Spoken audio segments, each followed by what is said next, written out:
the fan roundtable, and I'm starting it off really great. My headphones fell out. Awesome. Technical difficulties all around. All right, we got headphones. I can hear myself. I can hear you guys. And we got a good lineup. So we're going to get started. We're going to do this thing. We're going to bring you guys a great show as best we can for one of the best episodes, in my opinion, of the show. It ranks up there. Definitely has to be easy top 5, maybe top 3. Some people's opinion is probably top 1. And we'll find out. So first off, I want to tell you about Podcast Winterfell. We're on all podcast feeds. We're now on YouTube. We do 4 shows every week just on Game of Thrones. We're bringing you the Roundtable. That's this show. We're bringing you the initial reaction. That was last night. Axel's been bringing guests on every week. Awesome, awesome people. It's been a lot of fun. Then there's the deep dive. And we converted the feedback into a YouTube stream that Axel does now on Sundays. So get us your feedback, podcastwinterfell@gmail.com, and we'll get you on. And also with this show, we're limited now. It's not like talk show, so we're keeping it in a roundtable format. So we're all just going to, dish out the talk and do a smaller format, but we're going to have the chat open. So you could chat us up in YouTube, just like talk show, but better. And now we'll be able to answer you. And we're live. It seems to be streaming. Everything seems to be going well. And all right, yeah. So first, I want to talk about our number one sponsor, Patreon. That we're on Patreon, and if you want to sponsor us and become a patron, you could join us. Go to Patreon and check us out, DVRPodcast. Now, we also have a supporting sponsor, and it's cufflinks.com. They're so great to us that they give us a pin to give out each week on this show, on the Roundtable. It's a Hand of the King pin, and I'm going to randomly give it out, possibly see how many people are in the chat, maybe just on the call. We don't know. I have something cooked up. We're going to bring it on later. But let's talk about the long night. Wow. It was long. It felt long. The tension was hardcore. And it was just phenomenal. I happened to watch it in a theater. My friend rented out a private room in a theater, a public theater, and they hooked up the broadcast and we watched it, maybe 30 or 40 of us. It was just so much fun. So great to hear everybody clapping or everybody go at tense moments and know that you weren't alone. Maybe sometimes you watch with 1 or 2 people. It's cool, but there was nothing like that I've experienced yet. So that was great. And then I watched it as soon as I got home again, right later. And so good, so good. So let me tell you a little bit about who we got going here. We have Justin with us from the Justin Thomas Show. We have Shadowcat. We have Gina, soon to be pro podcaster, a patron. We also have Gabo Socks. That's right. Old school Gabo Socks. Go Bo Socks. If anybody knows the Gabo Socks reference, that's old school. I appreciate that. But yes, Laura's with us too. So we're going to talk about that episode. And before we do that, I'm going to give you my feedback. Now, I told you, well, not really feedback, my rating. I told you that I was going to do colors this year. This episode is a bronze just because it would have been golden because of how good it was, but the sheen brought it down to a bronze, a little patina on it, nice, like dirtiness. I know people complained about the darkness, but it added such grit to the episode. I loved every piece of it, so you're not going to hear bashing from me, but you may hear it from some of our guests. I'm going to bring in our first guest, Shadowcat. Now, Shadowcat went to the Con Thrones this weekend. She did a panel, and we wanted to talk to her about that as well as the episode. So welcome, Rebecca. Hi, how's it going? Phenomenal that you're here. Excellent. Yeah, no, I actually just came back from Ice and Fire Con out in Mount Sterling, Ohio. Got back this afternoon. A bunch of us stayed an extra night so we could all watch the episode together. It was a lot of fun to do that. I definitely agree with you there. It was very tense and super emotional the whole time. I don't think it must have been only about like 15 minutes in when like the tears just already start welling up and like I stopped breathing at many points. And yeah, it was a really, really, really fun episode to watch. Um, I guess I do have some complaints, especially like after like the adrenaline rush of watching it, and then especially being around a bunch of nerds who all they do is talk about the show and talk about the books.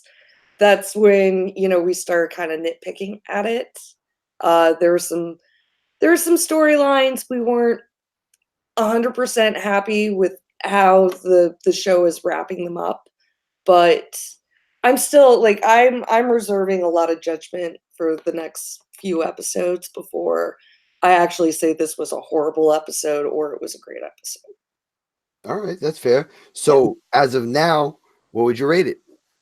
Um, with your color scheme, I kind of like your bronze. Like, she's actually like throughout most of the episode, like once the fires started burning, like everything had this kind of golden sepia tone to it. While the backlit from like the fire and the ash. And considering this is all taking place during winter, and usually everything at Winterfell is like very cold, very blue, a little desaturated, to like see that color come in to those scenes, like, and gave us like a much different emotional resonance with everything. So I'm gonna go with yours. I like bronze. All right, cool. You're the first person to join me in the color ratings. Like, I didn't set the tone. I just said if anybody wants to give any kind of rating, I just changed it up because I was tired of a number rating because this show's too good for numbers. Yeah, and again, like there's things that I've walked away from the episode like not being crazy about, but I'm like willing to let the rest of the season play out and see what happens from here. All right. What did you like about it? I mean, just like as like production value wise, I mean, they took 55 days to shoot this show, this one particular episode, like 55 night shoots alone. I thought the pacing was incredible. I thought the production values were just out of control. Like, I think I enjoyed the spectacle of it better than I did the Battle of the Bastards. Even though I can actually see what the hell was going on with the Battle of the Bastards, but I only had to do 2 viewings to like make sure like I have like all my little details.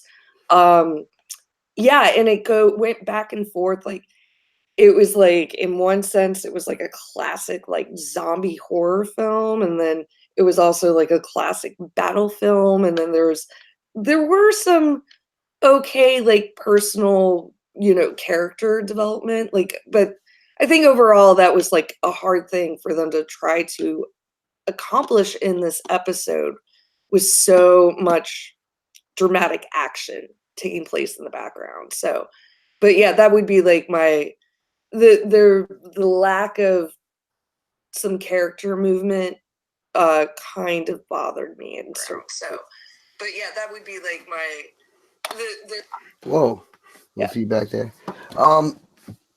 Yeah, I like the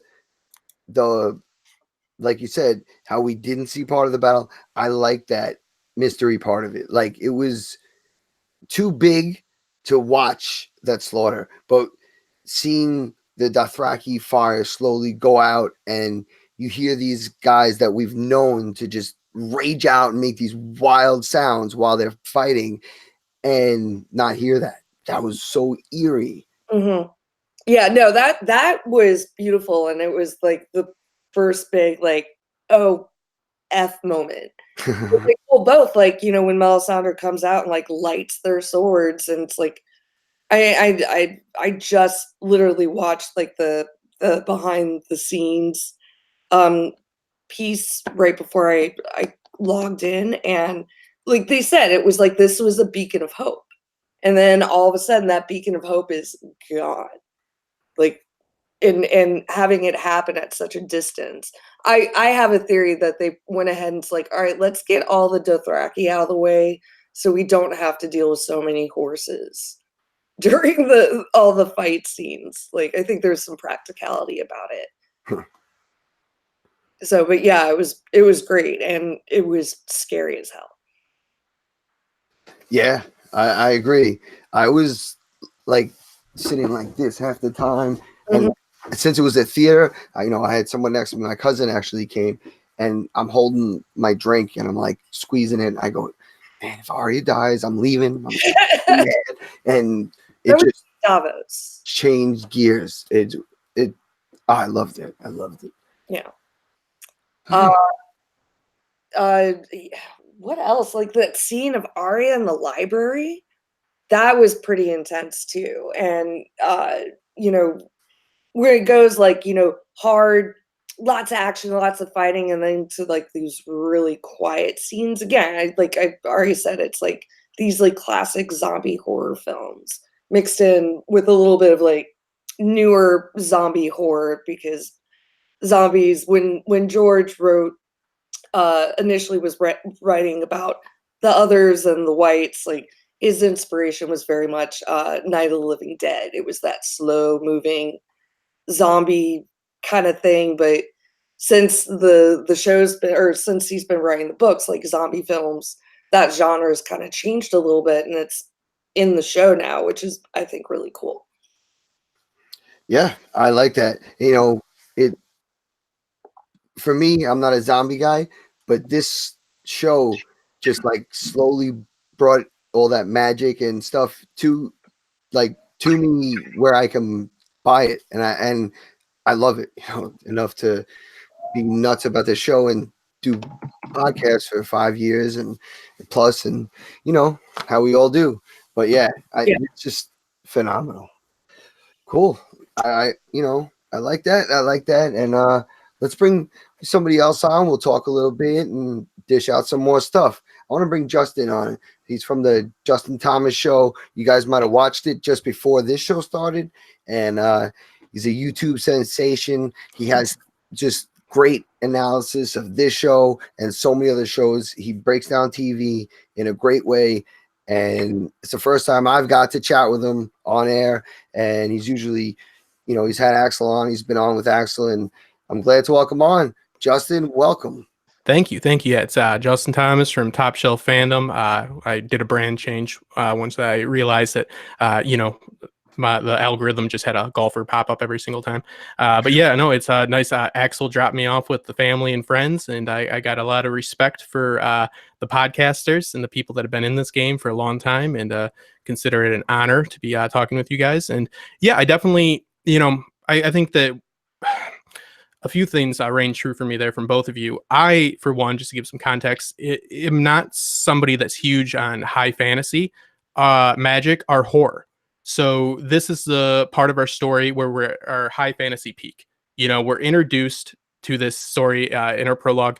We have the high fantasy in the magic, the White Walkers, right away. And then that all goes into the background. In the foreground comes the jostling for power and the geopolitics and everything. And that works to its advantage because everything seems more real. Everybody's like, just like the War of the Roses. Oh, we can even relate this to Rasputin with Stannis, so forth. It really helps because people have their expectations subverted, right away, because they think they're going to see something like Lord of the Rings, not to down on that by any means, but something more typical high fantasy.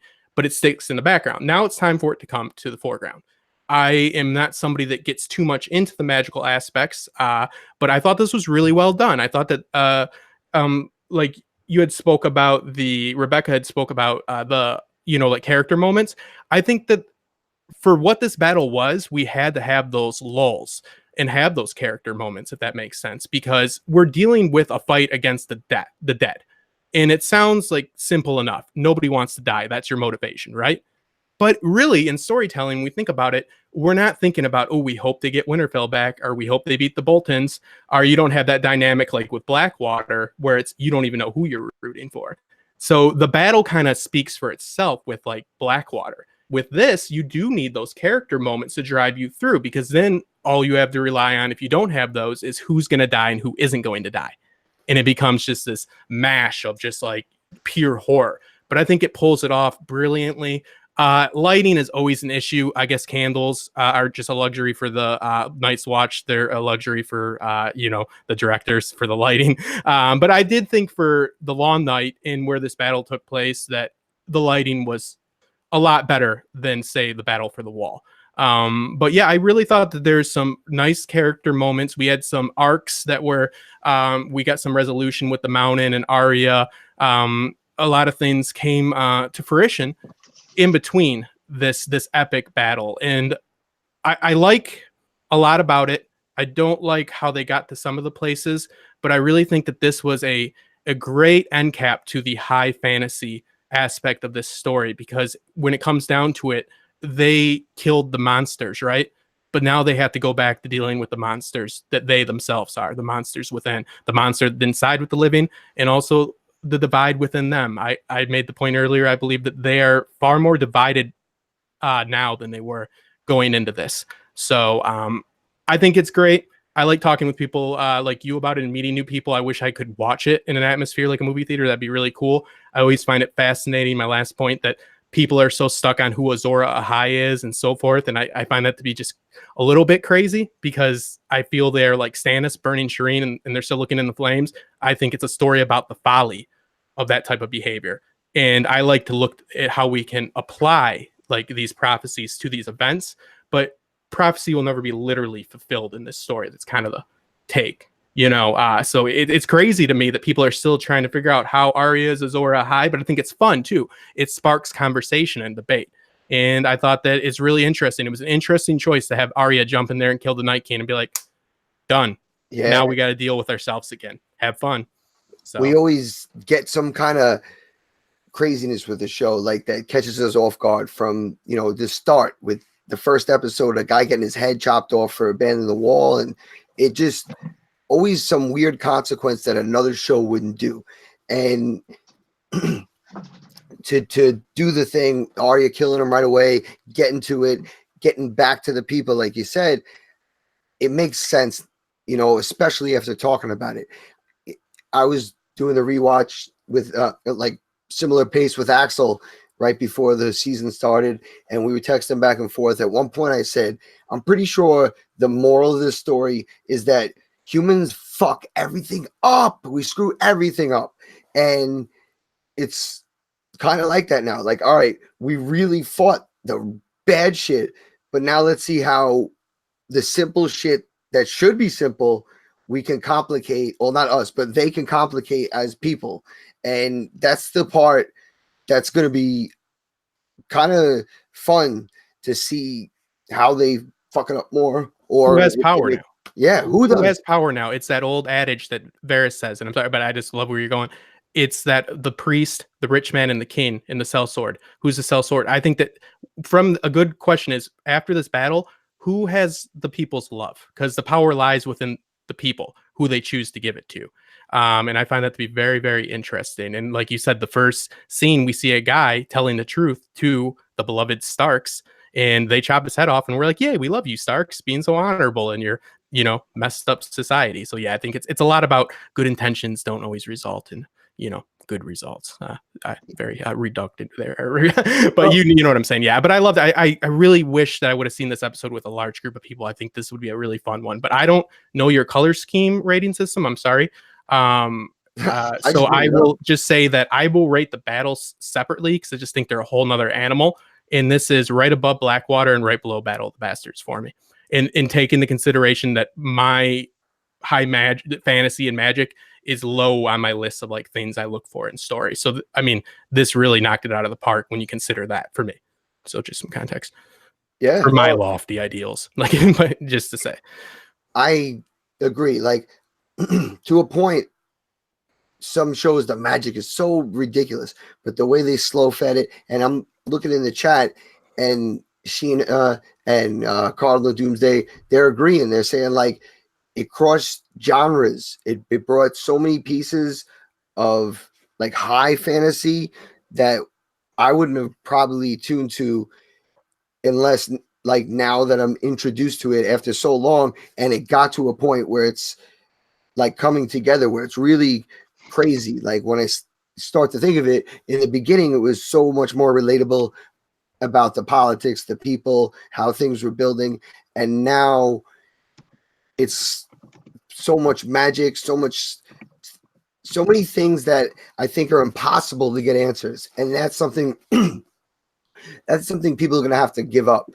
You know, we're all like lost. We were looking for who's in the outrigger. I need to know, and so hung up on things like that. I'm pretty maybe sure we lost, right? Rebecca could maybe speak to this, but I think it's important. The only time that I really like to bring up the adaptation is for the Night King. You know, there is no Night King in the books, and you notice, George, the verbiage and all that, like with how they describe Rebecca, the others. There's never they don't distinguish. They don't give them different attributes and stuff. They're always just related to nature. So they are like a singular force, the White Walkers. You have to have the Night King in the show to give like perspective. So I think a lot of people feel like they didn't have a complete arc with the Night King. I argue they don't have a complete arc with Bran yet, but the Night King, we get the empathy from seeing they were changed against their will, weaponized, blah, blah, blah. Finding out that the Night King was a Stark or a Targaryen really isn't going to do anything. And again, they are like a whole, like there's like a single, does that, Rebecca, could you maybe speak to that? Like, Yeah. To not focus on Night King so much, even though I know it's hard if you haven't read the books, but I think George really wanted to push that they're like one, they're a singular force. Yes, like right now, as far as we know in the books, there's certainly no specific leader of the White Walkers or the others. They're basically like they are very much described in the books as being like you said, that they're like, you know, like a force of nature and of themselves. Whether or not we're going to find out like, yeah, who created, like how they were created. Yeah, and I agree. Like, I don't think it really matters one way or another if he was a Stark, if the first one was a Stark, or if there was even like one specific first White Walker. But they're like a bonding force, you know, like they're like a binding force. I mean, yeah. So I just think it's beautiful, you know, and it's just neat to see, you know, who comes together, and then still like you were saying, Tim, you know, they still got shit to deal with, because guess what? We're not the best either. So I just think it's interesting, you know, and we're always going to be disappointed. Ambiguity is what I spoke to before this season started. I go, get ready for ambiguous. You think you want more answers than you are going to get. I mean, I still want to know what's up with Pyapri and that magic. So I'm never going to get that. The big things that I want, like, I'll probably never get that either. But I'm fine with that, because I feel like if you explain magic, it becomes science. Right. It's too It's too much. Like there would be so many things to knock it down that it would make it unfun. So I just I'm rolling with it. And that's, you know, I'm just accepting that we're not going to know the Night's King like history now, because it's unnecessary. He's dead. Like, what are they going to do? Go back for what purpose? Like, maybe we can learn some human stuff from Bran, but I feel like I don't need a Night's King backstory now. I know the Starks. I got their shirt. I know that guy. Well, I think right now we do actually have, like, for like the show's purposes, we have the backstory, and it was just that the Children of the Forest created them. Bran's simple explanation of, like, you know, they don't want a living world. Now, but to Justin's point, which I felt when I was having a lot of my initial conversation right after the episode, there seemed to be, well, then what the hell is Bran? What was he doing the whole time other than just like warging into the Ravens? Yeah. What is he going to do now? And there seemed to be something a little unsatisfying we were predicting that maybe like Night King and Bran would meet on like that weird astro plane that we only got like once or twice, like them seeing each other in the astro plane. Why there wasn't some sort of like confrontation between like these two great forces?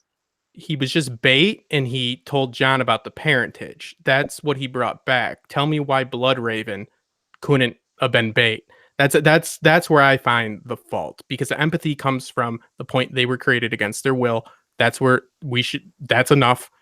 Is what it is. But yeah, like it's just Bran, that leaves a little. That's not complete to me. I agree with you, and I'm having trouble with it because his expense report I wouldn't pay for his time behind the wall. Like, what'd you do? He's like, John's having relations with his aunt, and I got freaking a rash, and I'm bait now. A frostbite on his legs from sitting outside. Yeah. I've got staff. Like, you're not getting paid, dude. Let's see what Laura has to say about this, because Laura's a first-time participant of the Roundtable, as is everybody here, because the second week of the Roundtable. But she's also new to calling into the talk. We're not going to talk about that website. She never really called in. She submitted a lot written feedback, and I want to hear what she has to say, what she has a rating about, and tell us a little about yourself, Laura. Can you hear me? Sure. Oh, good. Yeah, I definitely don't know what I'm doing here. A little bit about myself. I guess I go way back to the Lost days, and I was an active participant on the Fringe podcast. Not that I talked a lot, but I did submit a ton of, like you said, written feedback. So super Losty, been to Hawaii a couple of times, but also a huge Game of Thrones fan. So my rating for the episode I'm doing crowns, so I'm going to say 4 crowns. I thought it was amazing. 82 minutes. I really didn't breathe. I was watching it with all the lights off in the TV room with my son and my husband, and it was really quite the experience. I loved it. I guess I was a little surprised that it ended with the Night King dying here in the midst of the season, and now we have this other half of the season, maybe truly the Game of Thrones, as they fight the new big bad Cersei, or maybe she's been the big bad all along. But he's gone, so I guess on to the next battle. There are sadly a lot of dead people there, though.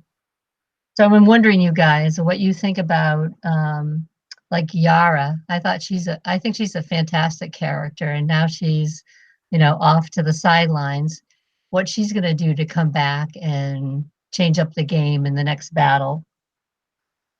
That's a good question, because she was holding down the fort, so she's basically doing her part, but now she could probably be used on the mainland if they're going to go against Cersei and King's Landing. And with Theon out of the way, we're for sure now know that she's the deal, and she might want revenge just to fight. She might be angry. I don't know. I like that. Yeah, she should be avenging his death. I'd love to see her kill Euron. Yeah, but is killing Euron avenging Theon's death? I think she should kill No. Euron. No, I'm with you. See it happen. I like the fact that they did bring up the world. Yeah, I know they said in case it doesn't go well, but I like the idea that people have to still like look out for the world that they're going to be in after. And I think she could serve that purpose. But I'm with you on it. I want to see her come back in whatever conflict happens and kick Euron's ass, because he's a mustache twirling cartoon villain that is not sensible whatsoever. So yeah. I want his ass kicked. I love her too as a character. Yes, and I also want Jack and Hagar to come back, just because I don't think it's out of the realm of possibilities, and he was one of my favorite characters. Yeah, it would be cool to see him come back, but we don't even know if it's really what he him. Looks like. Yeah, who he is. If Jack and Hagar was really a person. True. So what else did you? What do you think Bran was doing that whole time? What do I think Bran was doing? Yeah, like, do you think he was just wasting time, like they were saying? Like, Well, just where did he fly off to? Can somebody explain to me when he said, I'm going now, and then flew off with the crows, and then he was back? So where was he? All right. Well, You guys are the experts. You tell me. the Ravens were flying to Crows, ravens, where yes, sorry. was, and that's like when we got our first, like, no pun intended, bird's eye view of Night's King on the dragon. But after that, who knows? Hmm. He was probably just watching the battle from afar. Yeah, I guess did the Night King need to see those ravens to track him, because the mark is kind of what all he needs, right? I think you just nailed it. It was for the sequence, the transition. Oh, okay. I thought he really went someplace, but okay. well, We it all looked hoped like it did. he went to disturb the Night King, like, and shake him off and get his attention, but the Ravens then kept going, and we never saw Bran come back right away. So maybe the time sequence wasn't right, but we know that he came back, and then the Night King was eventually there. So it must have, been a time that he was in another place. It's very weird why he wouldn't have came back right after those Ravens did their job. Yeah, there's no implication that he played any other role than bait. Okay. Yeah, I don't know. But I mean, what's going to happen now? Is Bran going to tell us anything else? Does he have a use anymore? That's a good question. Maybe I've been dating my aunt and I don't know, and he wants to tell me. That's great. Thanks, man. He's going to out everybody who doesn't know they've been having incest by accident. Best relationship of your life. And he's like, it's not good, dude. It's like, thanks, bro. He's going to be like, oh my God, Sam, that's not even your kid. He's going to be like, I know. It's still Why a do you gotta baby. bring it It's up? been 8 years. Right now, next thing, I want to bring on Brian.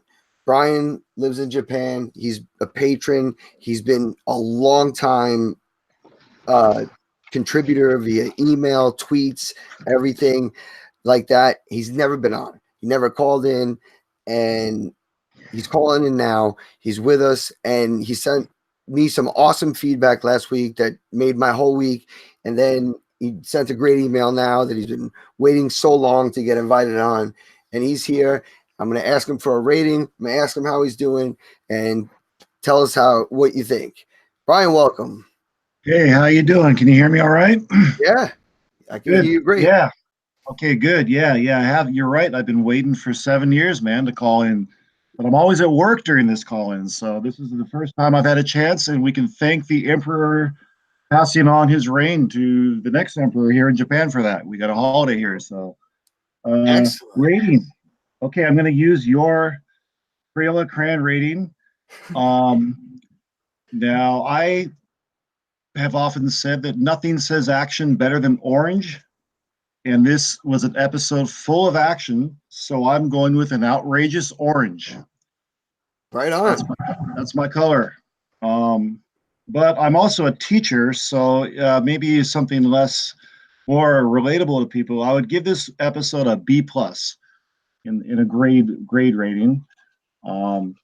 I think it was brilliant as far as the way it was directed, all the action sequences, but I do have, as a B+ implies, there are a few things, a few critiques.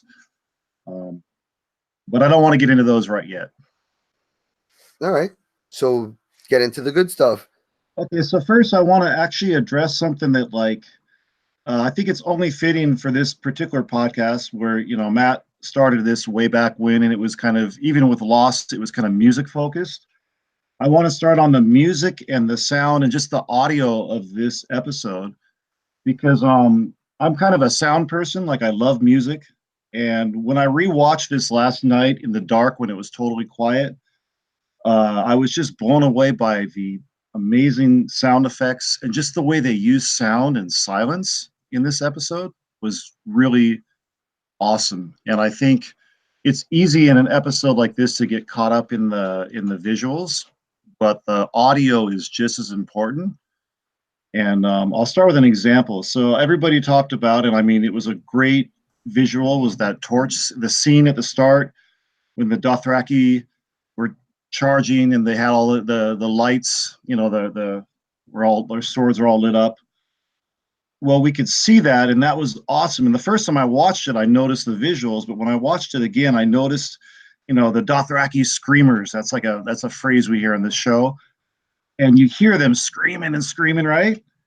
And then as the lights disappear slowly, one by one, so do the voices, so do the screams, and then it's like dark and silent, and like that to me was like, and then you hear the wind, you know.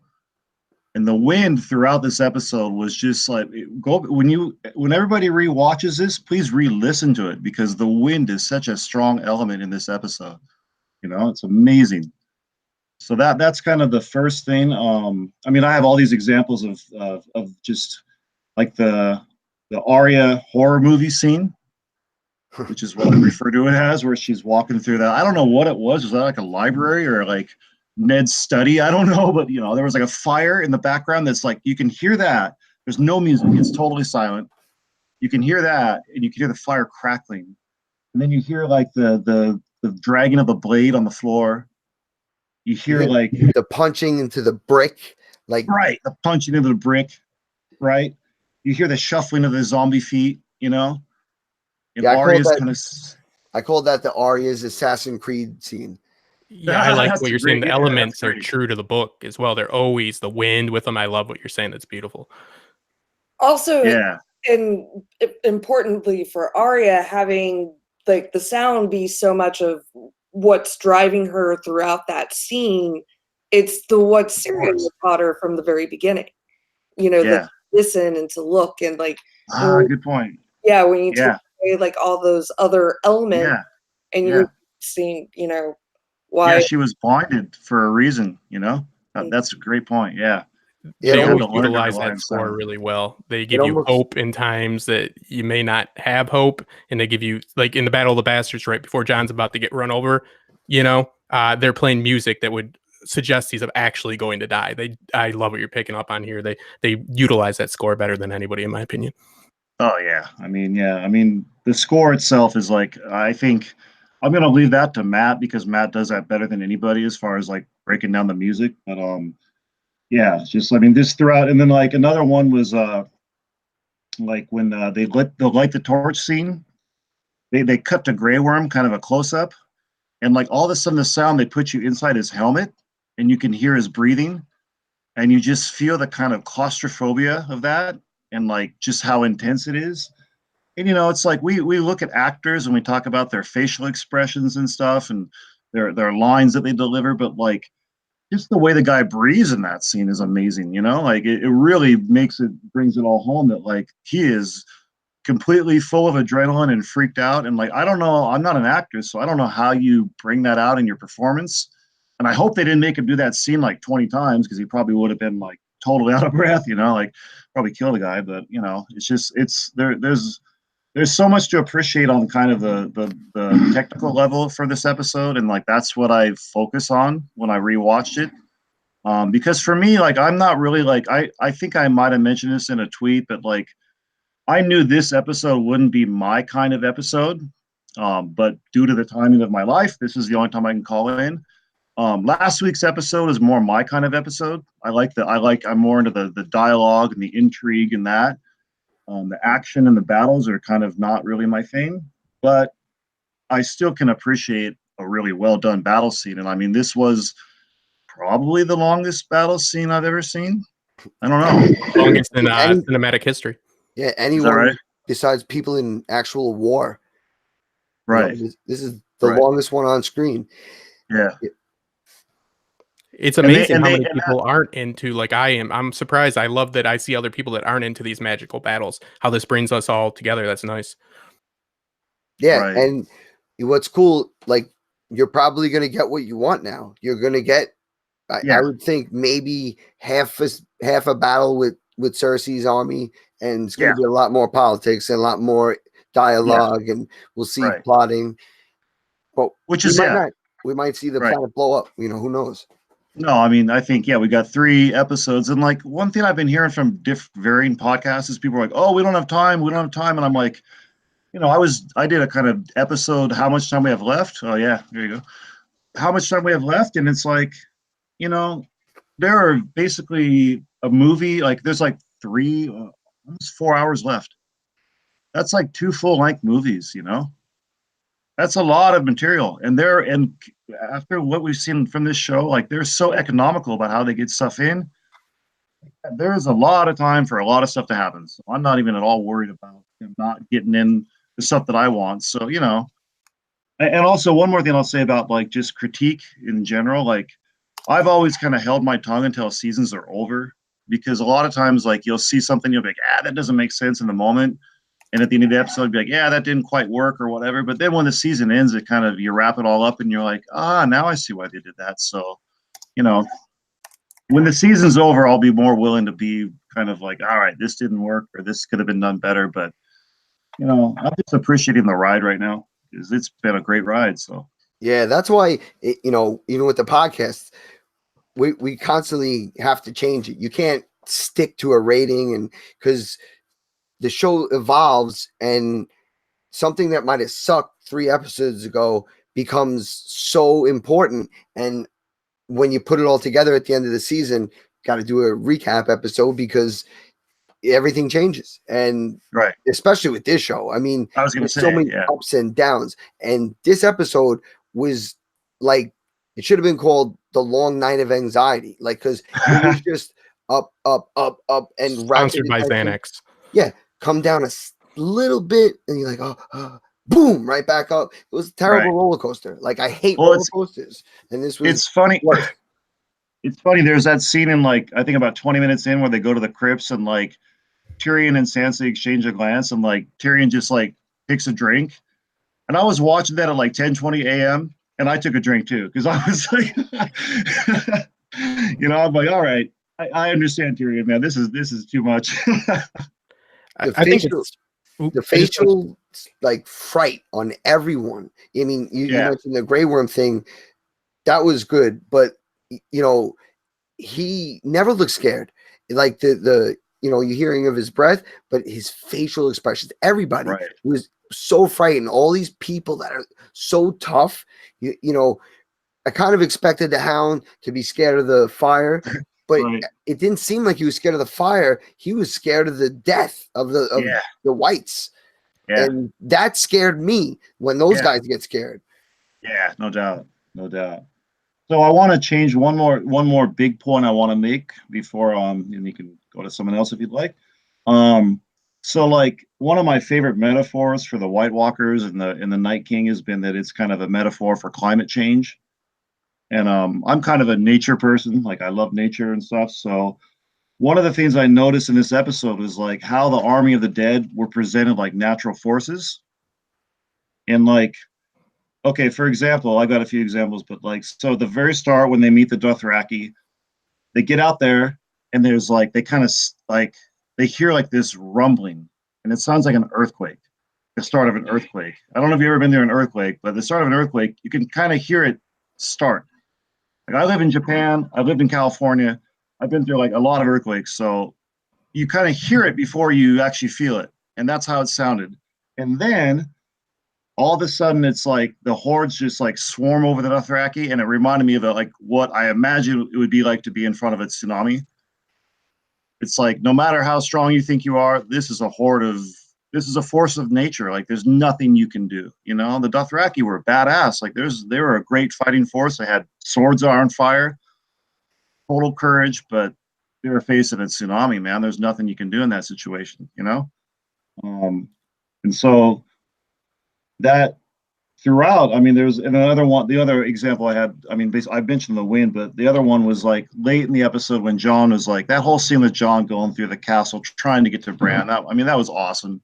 But like, there's one part where like he's in one courtyard or another, and like all of a sudden, like the roofs just start caving in, and it reminded me of like an avalanche of whites, like, and that's the thing. Like that's why I've also said that like this battle was like it's very interesting, and in the sense of it being a metaphor for climate change, it's like the way we defeat climate change is we have to come together, and that's how they had to win this battle. They had to come together. You can't just beat it head on one. Like that's not going to win, no matter how strong we are. And that's what it took.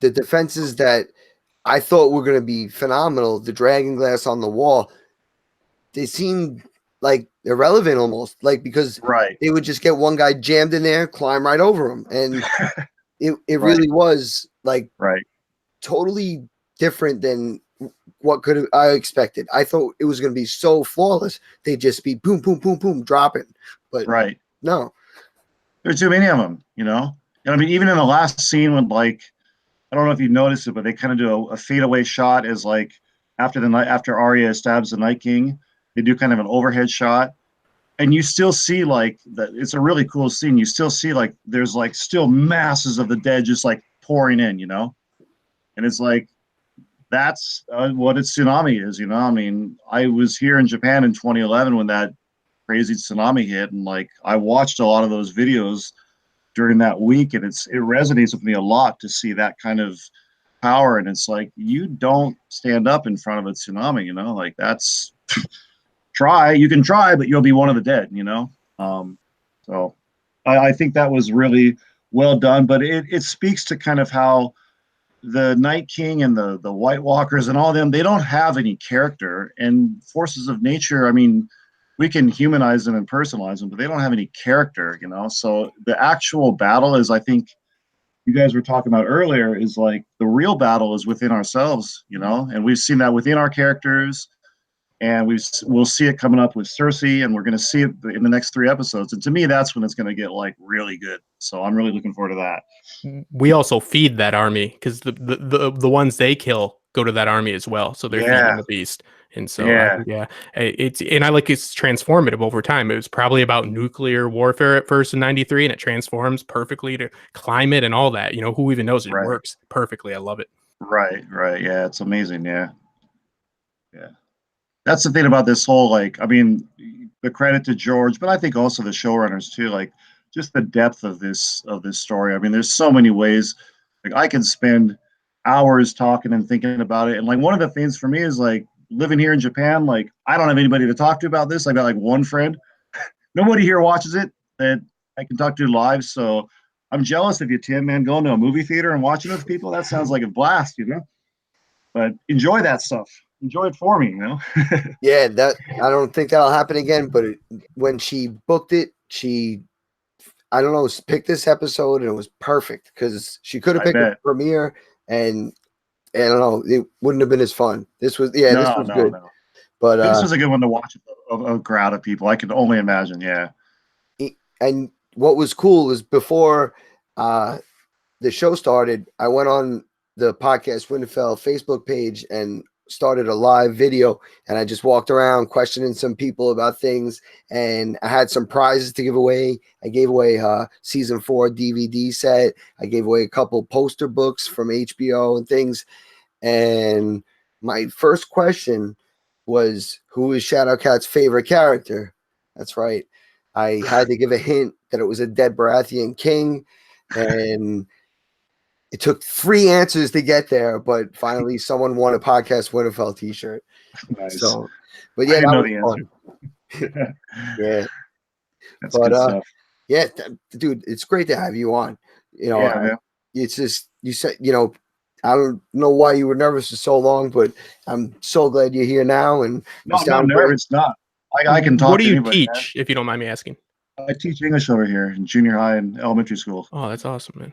Oh, it's cool, man. You said conflict, time conflict, right? It's time conflict. Yeah, that's it. Yeah. No, I've been wanting to come on for a while, but yeah, it's fun. It's fun. Like that's the other thing is like, this is kind of the thing I've been thinking this whole time is like, this is sort of the end of an era in the sense that like this watching with the community. I mean, I got into I started watching Lost because some friends over here were watching it. And then what got me really into Lost was finding like Axel and Heath's podcasts.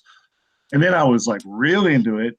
And it was because it was like I was part of this community, And like that's what Game of Thrones too is like we got all these people we can talk with, and it's just like it's so much fun. And like I'm kind of like a little bit of me is like watching each episode, feeling this sort of like it's like when I was a kid. I used to go to the fair, the Western Washington Fair near Seattle, and it's like I'd go and I'd be all excited and I'd have fun, and like halfway through the day, I'd be like, near the end of the day, I'd start getting sad because I'd be like, this is going to be over soon, and then it's not going to be back, you know. And like that's kind of how I feel this season. Is like this kind of bittersweet sense of like, I'm worried that once Game of Thrones is done, like, are we going to have in the era of streaming and like binging shows? Are we going to have these kind of opportunities to enjoy the community of it all? They have studies that show that we literally mourn the loss of television shows, especially when you binge the dopamine levels and all that. It speaks true to it. And that's what I love about the community. I study narrative theory, and narrative theory is used in counseling as well. We understand these stories and we get to know each other and stuff. Like I do it through Westworld. You guys are all lost people. When I was doing my screenwriting at Second City, my teacher poisoned me against it. So I always want to do a show with Axel where he convinces me to like Lost. Because I've been watch it, yeah. Like the guy just doing a Lost rewatch, but it's so long, It had five amazing seasons. It was a great show. Yeah. I'm the outlier. Yeah. All right. Well, we have one more caller on, and she hasn't said anything yet. And I want to get her opinion. Gina's here, patron and soon to be pro podcaster. Gina, what's up? Welcome back. Thank you. No, good to be back. Let's see. How would I rate last night's episode? And I like the idea of doing it in color. I would give it like a big purple color because it was dark, but purple's also juicy. It was I think a good juicy episode with a lot in it. And then if you take the red woman and the blue eyes of the Night King and put it together, you get purple. So I give it a purple rating. Roy G. Biv. But no, I really loved the episode. I mean, I, like Brian, battles aren't normally my thing. Like, I think I was so blown away by Battle of the Bastards that I don't know if anything can really top that one because it was so intense. Like, I had a really weird physical reaction to that one when I was watching it. I was like getting dizzy and hot, and I was just like, what's happening? But I mean, we knew it was going to be a bloodbath, and it was, but I just expected us to lose so many more key characters than we did. Although I have to say at the end, like, who's really left standing? What kind of army do they have left to go down and fight Cersei? Because, I mean, it just seemed like there might have been 15 or 20 of them at the end, and that does not make an army. I mean, they've still got the 2 dragons, but, they lost the Dothraki. I don't know how many Unsullied they have left. It's going to be interesting to see what next week brings in terms of trying to put together some type of strategy to take on Cersei. Yeah, I'm glad that my prediction of Jaime dying in Brienne's arms, at least in the battle episode, did not come true. But we did see Jorah kind of pretty much die in Dany's arms, which was very sad. And the first time I think we've ever seen actual emotion come out of Daenerys. Like that, she's lost a dragon. She lost Khal Drogo. She's lost a lot of people along the way, but I mean, she was a wreck. And I think that was just it was surprising for her character. And so we'll see how she's able to like pull herself back together after that.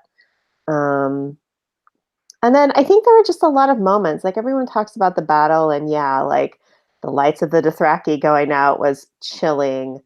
Arya's ninja moves throughout the whole thing were awesome, but I think there were just moments that were so kind of like quiet and meaningful, like the whole exchange between Tyrion and Sansa down in the crypts.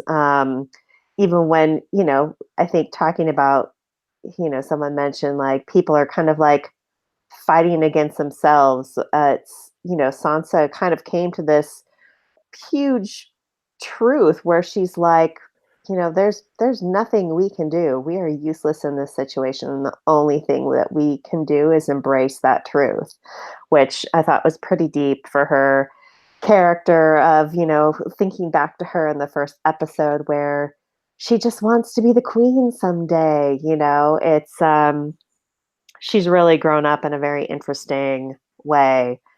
And then I think just, the dialogue between she and Tyrion was so interesting. And yeah, some people are shipping them now. And I mean, you never know. I would like to see both of those characters happy in the end.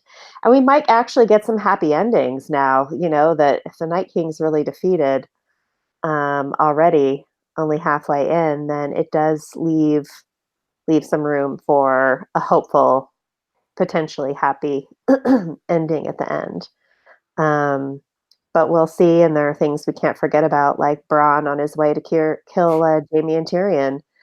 That's something that's hanging out there that we'll have to see what happens. And I don't know. I thought it was really interesting that Jon and Dany were almost kind of useless in the end. I mean, they definitely took out a lot of the dead army with dragon fire, but like Daenerys just like full blown Dracarys on the Night King, and he's just like, yeah, right, honey, you think you were gonna get me with that stuff? Try again. Was just kind of an interesting way to play it.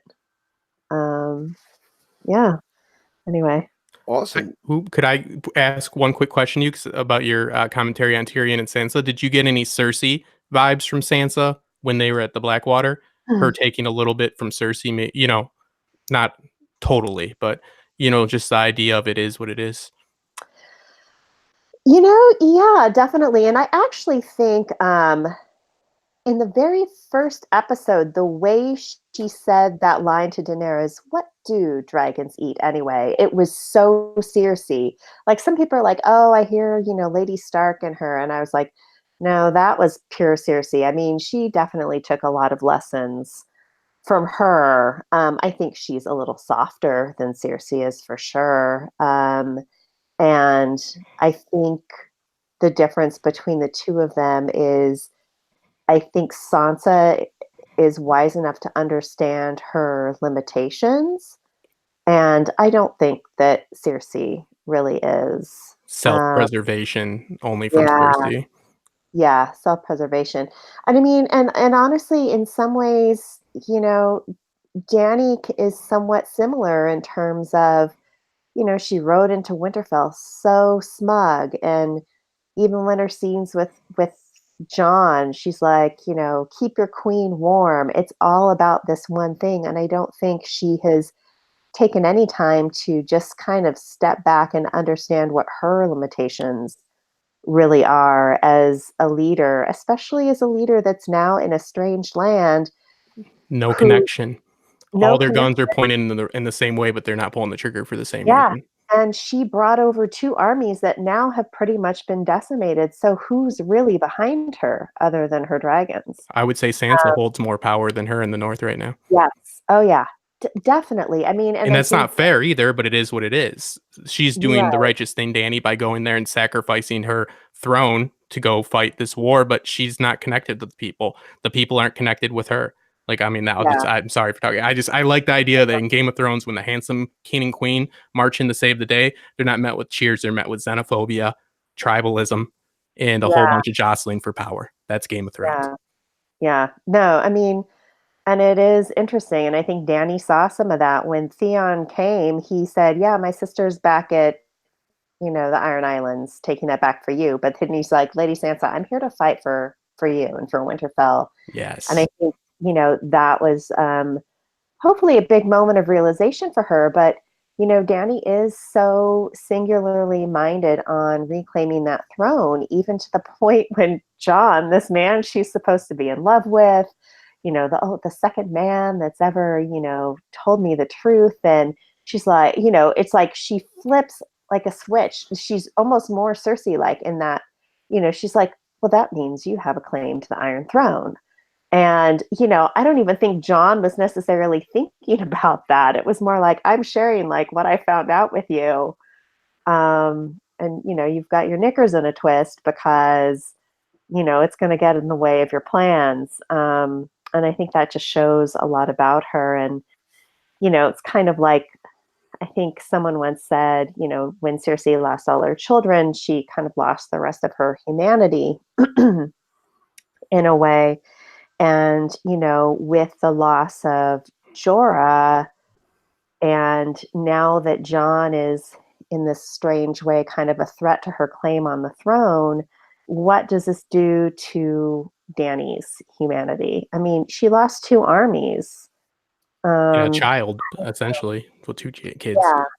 And Yeah. birthright isn't just a tool that she's using. I think that she really worries that she doesn't actually have the legitimate claim. Like I think that's important. That I try to keep that in mind, that she wouldn't view birthright as just like, ooh, my trick that I got, my, secret little weapon I have to get the power. Like, she really believes that she is born for that throne. So to hear that somebody else has a better claim to her, I think is an emotional, not just, oh shit, I might not be in power, but, oh, what does this do to my whole psyche? Yeah. Yeah. And I mean, it's going to be interesting. The next 3 episodes, I mean, how are they really going to wrap all this up is, I think, going to make for some really interesting discussions the next few weeks. But, I'm super pleased that so many of my favorites are still alive. But at the same time, it's like, well, it's not totally over yet. And I don't know if it's just, I kind of would almost have preferred for more people to got wiped out in this episode, just to have that grieving process over with. But more death's going to come. It's going to be at the hands of, like, I don't know, the army of the dead. It's kind of, they are like one group, and it's kind of like senseless violence. There doesn't, we may never know what their real true purpose was and all that, but I think, Cersei's pretty diabolical, and we saw that when she blew up King's Landing, and Euron's also very cruel. So it'll be Pirate ships are a democracy. I'd like to see how he sells himself to the people with his queen relations, and like nothing is for them. He's an odd character. I'm not big on him. Oh, Euron, yeah, he's more cruel in the books, I would say. Yeah, he has more, like, you could understand why people would follow him because of the horns. But just for the show, it just is what it is. He's kind of your cartoon enemy. Sorry. Yeah, no, he's here I am with 2 good hands. I'm here to do evil things. I'm keeping you because I'm evil. It's like sharks with lasers on your head. I'm just glad he didn't end up cutting Yara's tongue out, because I was really afraid of that. And when she was finally speaking in the episode, we see her, and again, I'm like, oh, thank God she can still talk. So, yeah. Anybody else want to jump in? Oh man, you opened up so many lines of thought. Like, well, once you started talking about Sansa, it took me a minute to not just jump in and say, no, I need to talk about Sansa. I agree. Like, there is a little bit of a Cersei vibe going on, but I think just off the bat, she's actually shown herself to be a competent leader. So therefore, like, almost any comparison, at that point, just are kind of like null and void. Like, because she actually, like, she knows what she's doing. She cares about what she's doing. She cares about her people, which Cersei never at any point ever cared anything other than about herself and her family legacy. We talked a lot about this at the con after we watched it. I think there are a lot of Sansa loyalists there, and we were a little disappointed that we didn't get something from her, that instead of just like some weird. I was not thrilled with the Tyrion Sansa conversation. I was waiting for Sansa to actually like stand up and be like, no, I am the Lady of Winterfell. I am going to be your leader. Even though like she did in Cersei's stead in the Blackwater episode. Because it was Sansa that, like, even though that wasn't necessarily true what she was saying, she, took it upon herself to stand in front of everybody and give them the comfort that Cersei should be given. She's And not doing that now, and that's my biggest thing. Like, she should understand the nuances of court. She sat there and kept her face on the whole time. Now she says these things in public that it's true, but it's not good for the discourse. So Yeah, that's where because I'm a loyalist. I'm a Sansa loyalist. I don't mean she's like and Cersei. yeah, and I definitely, think that's just a major problem in the writing. And Yeah. I also, like, there are no females in the writers' room, and I think, like, a character like Sansa, like, gets lost in that translation. Screw your intellectual strength. Is there a strong female physically here? Oh, yay. Lyanna Mormont. Empowerment. I'm like, wow. To say that you can do everything a man does is not empowering. That's a disservice to women. Yes. Sansa's my favorite character that should be better than she is. I just wanted to, I'm sorry, I know I talk a lot. I'm with you 100%. Yeah. I don't know why she's doing these things, because she's the one that got beat in front of the court and was still able to keep her game face on. And with the logistics, it's true, but she shouldn't say it in front of everybody. Because exactly what you just said, the public perception. Yeah, it is. And it's a lot of, I want to say, like, at some point that it's almost like they don't actually have time to write those scenes, and not because at some point it's like, no, Jon needs to be in front of the court, but no, he should be having this very, this conversation with Sansa. Like, I think it's the, part of the logistical problem of trying to, like, get so much in a very short amount of time with so much to cover. And I think we're going to have more and more of those moments throughout the season, but at least if we can, like, sit back and, like, appreciate everything on the whole, like, some of those, like, little nitpicky things we can start, like, pretend the conflict comes more nuanced. Yeah. Listen, myself being a long time nitpicker of Sansa and her whining, it was really up until the end of last season and all of this season that I understand the full growth, and I understand the change that was necessary from being a girl who's almost in our society, like fixated on teeny magazines and the pop culture and wanting to be a star and an Instagram celebrity. But she evolved so much from pain and all these things happening to her along the way, and lessons that people told her, and we see the things she learned from Baelish, Tyrion, not only the bad things, but the little tidbits, how she turned them around and used them. And I can't say a bad thing about her. One thing about that scene that I can say that was pretty cool, a friend had texted me today, and he said this Sansa Tyrion thing, he almost thought it was going to be like a Romeo and Juliet scene. And the way they looked at each other, and she had the dragon glass, I kind of got nervous, like, because then I rewatched it again and I'm looking at it, like, thinking about it like that, and it almost could have really played out like that. I was thinking more of someone's going to get them at that moment when I was watching it, but it would have been interesting if that happened. But now, when you said they're coming to, like, where could Tyrion and Sansa maybe go, sometimes, like, the shock of being through a horrific event with someone gives you that bond and brings you closer. So I don't know. Yeah. I personally am not a fan of Sansa getting back together with Tyrion. Like, I think, she's the Lady of Winterfell, and she's going to stay in Winterfell from here on out. If she's Elizabeth Tudor in my book. Huh? She's Elizabeth Tudor in my book to a point. Totally. Yeah. I think because, like, so much of her arc was being tied, like, from the beginning was like, oh, I'm going to marry the prince, and I'm going to be happy and be married and have babies and all that stuff. Like, at this point, like, she's actually, like, gotten to a point where it's like, no, I can stand on my own. I can lead on my own. Yeah. And her Stark comes first, and I don't think that's gonna work out with her and Tyrion. I think they're gonna walk away with like a very healthy respect for each other.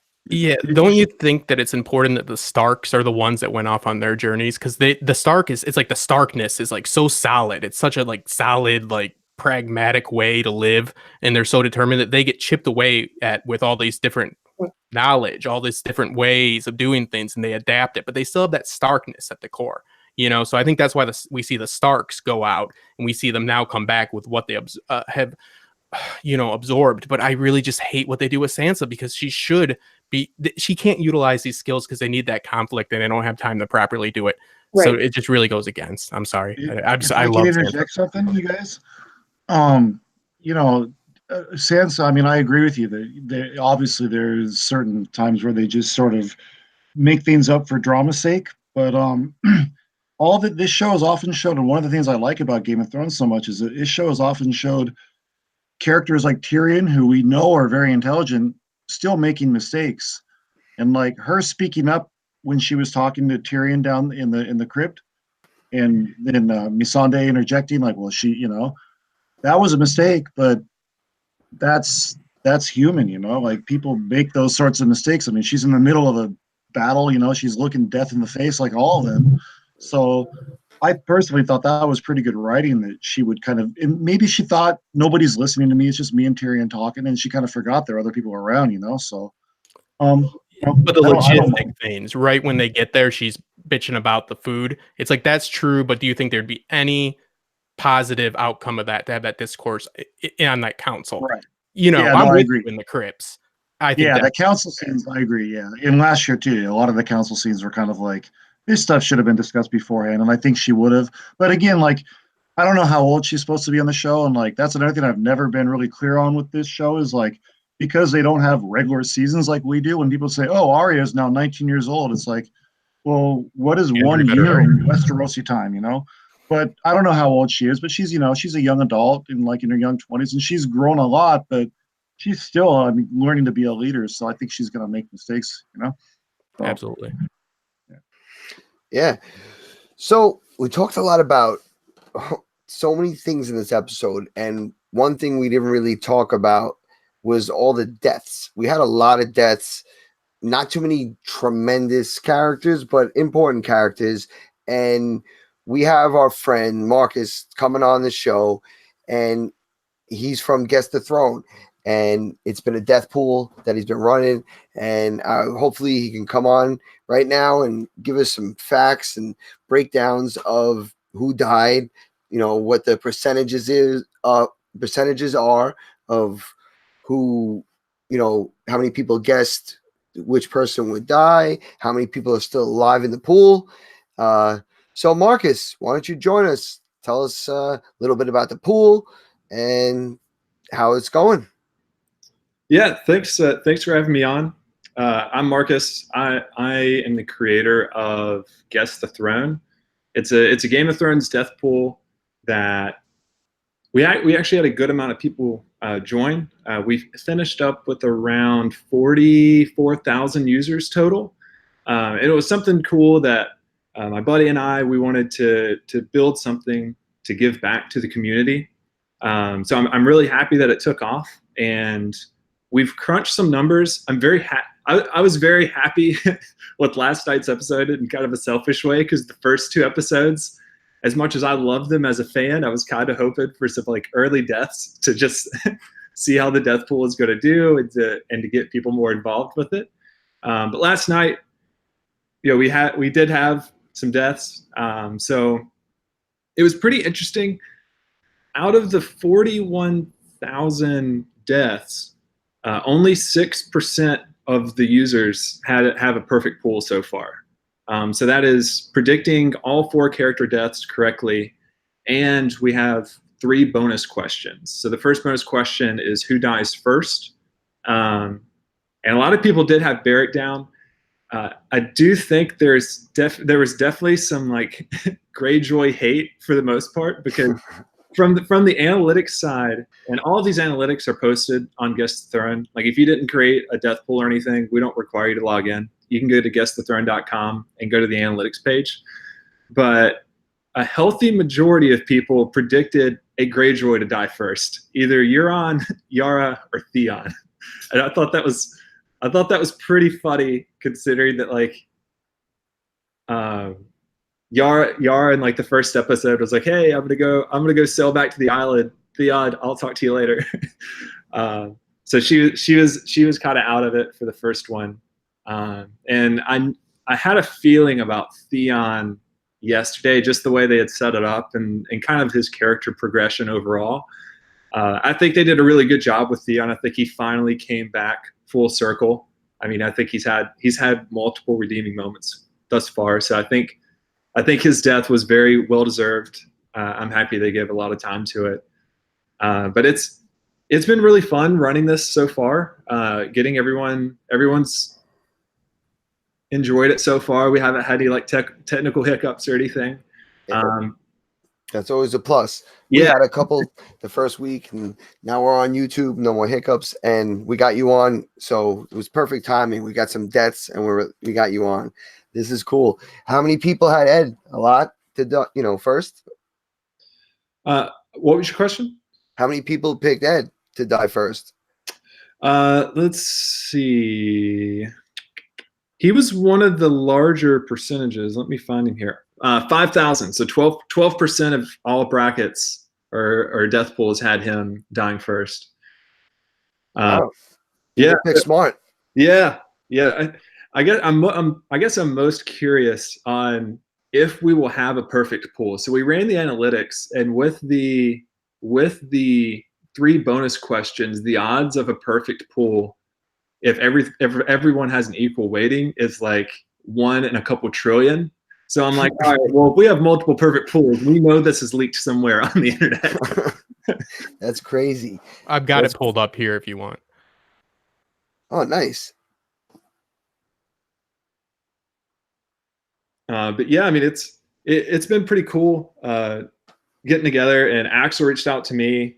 He came across it on the internet, and we started talking. So if there are any deaths that are going to be highly debatable, I really hope that you all I really hope that you all help me out and help us out, because we don't want to be just like the people that kind of roll with the iron fist and say, yep, this person definitely died or this person didn't die. So for anything that kind of happens that's up for debate, I would love for y'all to help me out and help me come to a conclusion one way or another. Oh, for sure. I mean, I was a little bit debating whether Brienne died, because all you heard was like multiple scenes of her screaming, and you don't really get a confirmation, but you don't see her die. So, I mean, I'm assuming she's alive, and I don't think there was anybody who really says she's dead, but like that was one that was like, wait, what's going on here? Because they don't show her like getting out of that pile, but everybody took a beating. But we know for sure what five main characters. I think 4 characters that were in the pool died, but Leanna also died, and I think someone else did too. But we didn't put every single character on the death pool. We tried to make it a mix of all of the most popular characters, and then a couple of the more lesser known characters that someone like a casual user would have forgotten about, like Mira. Mira kind of went off and done her own thing. So we wanted to bring back some of them. I think in hindsight, we left off the mountain. And the mountain was like a really interesting one, because it's still not like, what is the mountain in a lot of ways. Yeah. So I think in the upcoming weeks, we're definitely I'm hoping for a Clegane Bowl. I don't know if y'all are, but I'm definitely hoping for one now that he made it through the Battle for Winterfell, and it seems like things are lining up. You're getting it. Now. Better or worse, you're getting it. So I'm really excited to see that play out. But yeah, I mean, it's been really cool. Everyone in the community's been been really great. And this is our first time building a product like this that we kind of, we built it, give it away for free, and just see where it goes. So it's been really great. It's awesome. I'm going to tweet this out. I really like this. Yeah, this is great that, you and Axel linked up talking, and Axel's great at bringing people together, and to get 44,000 people on your first attempt just shows how many people aren't just casual viewers anymore. How, like, people really care and like want to do this stuff, and it makes the whole community, much more fun, especially because you put it out there for free, and it's not something that, trying to capitalize on right now, because this is the experiment with something you love. You might be able to spin this off somewhere else, but it's really awesome that you brought it to the community that you like first. Yeah, for sure. I mean, I guess most of all is I would. So I've never read the books. I would consider myself a casual Game of Thrones compared to the community. I'm definitely not as well versed as most people. So when you do something like this, I think the most important thing to try to do is to make sure that you listen to what the community says, and you try to do the best you can. And that's been the challenge thus far. But it's been mostly well received. Some people definitely were unhappy that the mountain didn't make it on there, and I kind of see where that's coming from. Yeah, well, I don't know. I think he's dead already. So it's a Song of Ice and Fire. If you don't have anybody bitching at you, then nobody's noticing you. Trust me. I would say couples have a really high chance of surviving over non-couples. There's always love and duty present in George's books. But don't listen too hard to these YouTubers either. Remember, all it takes is us to get a webcam and an inflated sense of self-worth, myself included.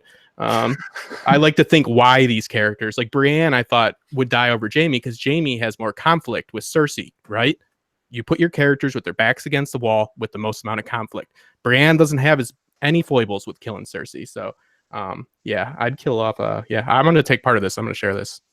Sorry.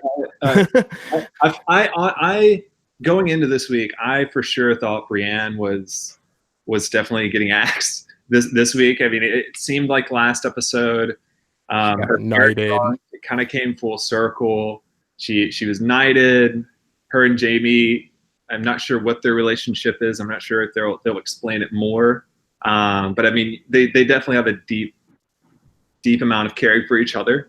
So I kind of thought that she was getting it this episode, and I know she wouldn't have died off screen. If she did, that would be interesting. But she was my first pick because I thought that would really prove how serious this was, and that really proves how wrong I am all the time. No, but they put her through hell. I mean, there was so many just random screams, and you can tell that was Brienne because she's got such a distinct voice and scream. And it was like, the way it was. You'd pan around and you'd hear and then you'd get to her face and she's like underneath a whole pile. And they should have been burning some of them, right? They all know to burn them. Why did they not have somebody walking around burning them? I don't want to be that guy, but we all know, they're going to get risen again. Probably have some torches around. Well, and also even like the dragons were burning them too. Yeah. So she took them out, but I guess it was just like, my question is like, why are the dragon fires already out? I can see that he can still resurrect them unless they're total ash, which they should be if dragons burn them. Since the beginning of the show, it's burn my body. Make sure to burn my body. It's like, this isn't even all that knowledge that Bran is supposed to have. This is like basic stuff here. This is like Westeros 101, burn the dead. And they're like, we forgot to burn the dead, our bad. Yeah, but I mean, in their defense, it seemed like chaos. It is. I'm armchairing general in it, dude. I know. The usage of the weather was so smart. I didn't see that coming, and it makes so much sense that they were bringing winter with them, and winter was coming. I just kind of assumed it was with this season. I didn't think they could bring winter. And watching the fire go out one by one on the swords, and then not being able to light those pits was scary. So I guess they kind of tied it in with that part of it, that they didn't the have a lot of elements. fire around. Yeah. Well, in like what I did a video a long time ago about Winterfell being Lightbringer, the interpretation because of the hot springs, and about you can go with all the way it was forged 3 times, once through the Ironborn, then through the Lannister, through the Boltons, and then Dany's heart through the loss of a dragon, because they have natural hot springs. But the only thing I'll add is from the book, George claims when he finishes it, air quotes, that we will have an explanation that's not magical of why the seasons are so out of sync. So that's something that I don't think we're going to get in the show, and that's a pretty big deal because that really messes up things. It's kind of like Africa's too tall. You have a lot of different climate zones. You have a lot of different cultures because people have to live differently. So look at Westeros. Look at the people in the north, how different they are from the people in the Vale to the Riverlands to Dorne. People have to live differently. It's tribalistic because of that. They have different values because it's so vastly different. It's like, and I'm not saying Africa would be all charming if it wasn't tall, but it is a very tall continent, all right? And there's like 12 climate zones layered through. Again, I'm not claiming that is the only problem Africa's ever had, but I do equate a little bit of that to Westeros. I mean, they're all vastly different because they have to survive differently. And if I was a Night King, I would sell coats and I would bring winter to Dorne because those motherfuckers don't got textiles. They don't got coats in Dorne. That's the best business. That's the plan right there. That's his motivation. Selling some North Face coats. Bring the storm. Supply and demand. But no, I mean, I don't know. I think there's some truth to that's why these people are so vastly different. And they don't see Dany as somebody saving them. They see a conqueror. Remember, if HBO does do that, sell coats, Night's King coats, you better get some money out of that because they're putting their name on everything. I went to Shake Shack. I got a Dragon Glass shake. I got Game of Thrones Oreos. I mean, So did I. It was everywhere. Yeah, it's crazy. But now you just gave North Face a special edition that they're going to probably do. Yeah, well, I'll take it as a compliment if somebody uses one of my ideas, I guess. It's YouTube. They take all that have fun getting any type of ad money. HBO grabs that quick. Well, Marcus, I don't know if you had to go, if you wanted to stick around, or if you wanted to say anything else about the pool. You're more than welcome to hang out. But, if you want to take off and you want to say something else, last wrap up, the floor is yours right now. Yeah, for sure. I'll stick on. If anyone has any questions for me or anything, feel free to tweet to @GuessTheThrone. Happy to answer your questions that you have, and appreciate y'all having me on. Have you shared this with the Amino communities? I don't think so. So initially, we shared it on Reddit, of course. Got some good traction there. Lovely people on Reddit. Yeah. Some people weren't as friendly as others, surprisingly. Yeah. Oh no, they're not. Yeah, they're not that great. Yeah. We shared it on a couple other platforms. We launched it on Product Hunt and got a lot of good traction off Product Hunt, actually. And lastly, Barstool Sports picked us up, and they created a group for their podcast that they put out, and they shared it. And once they got a hold of it, and there was a couple of Twitch streamers that got a hold of it, it took off. Yeah. I'll share this amongst my community, and I run the Westworld over there, so I'll share it. Yeah, I mean, I love this right here. This is right up my alley. This is brilliant. Nice, awesome. Thank you. Hey DJ, can I ask Marcus a question? Go ahead, everybody. I don't know if this was answered, but how many people predicted Grey Worm's death? I did. I think a lot of people did. 74%. Yeah, 74% of all entries. Yes. That's the one I'm most proud of, because in my blog I said he would not die this week. But to knock myself down, I said Missandei would die instead. So no, there's a lot of statistics. It wasn't as impactful. I think they should have killed off a few more main. I think so too. Yeah, but that's one of my critiques. I for sure thought he was gone after they showed that scene in episode 2 of them talking like, we're going to go to this island after all of this is over. And I'm like, yeah, right. Right, which is exactly why I thought he wouldn't die, because I was like, it's too on the nose. Everybody's going to predict he's going to die. And like the showrunners are going to they're basically pulling a fast one on us. They know how smart we are, Yeah. Well, also so many people, so many singular people represent whole areas. Like Tormund represents the free folk. You know Right. what I mean? Janjan Royce represents the Vale, who Right. again are all guilty of treason for swearing allegiance to a Northern king. Sweet Robin's going to moondor them all. But you have a lot of people like Edmund Tully. If he pops up, that's the Riverlands. Right. You know, like so a lot of these people just can't die. And speaking of the Riverlands, where's the Blackfish? Is he going to come back? He died off screen. It was brilliant. I know. Oh, I thought you didn't know. It's Yeah, one of those questions. I wouldn't blame you. It was I off mean, screen. It's off screen. know. Perfect. Right. That's true. That's And true. people come back from the dead on this show. You know, even Edmure, we don't know if he ate pie or drank wine. Ooh, Jamie said he was letting him out of the dungeons, and then Walter Frey said he was back in the dungeons the next episode. So I guess fuck you, Edmund. He got left there. And, Oh my God. and Arya was there for 2 weeks, evidently finding every Frey alive to go kill. Arya Remember, just kill let him your rot. way to victory. Serial killers are great. Especially children ones. Yeah. She puts a kid on her list in the books for not laughing at her joke and snoring, just so you know.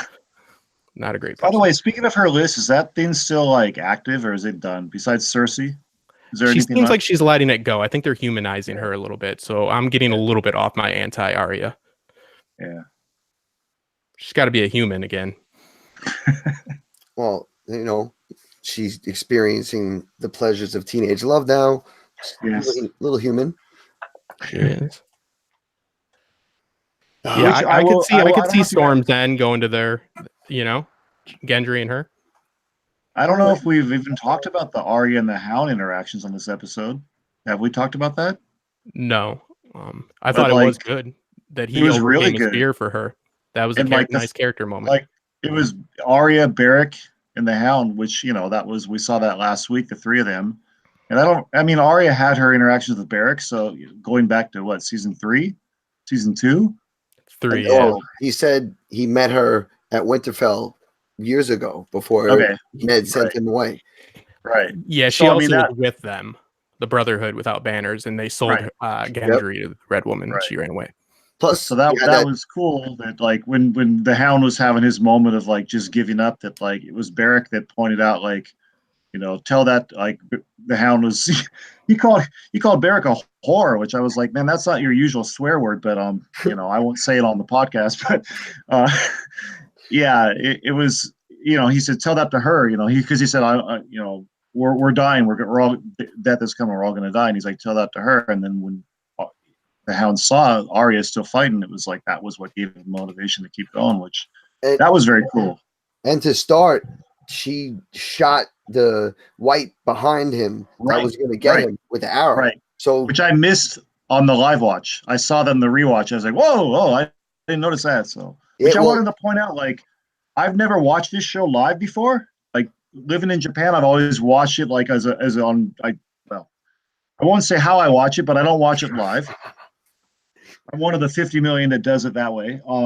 Yeah, but anyway, I'd never watched it live before, and that's a different experience when you're watching a show live. Like, you can't pause it and like go to the bathroom. You can't pause it and like go back and see what did I just miss.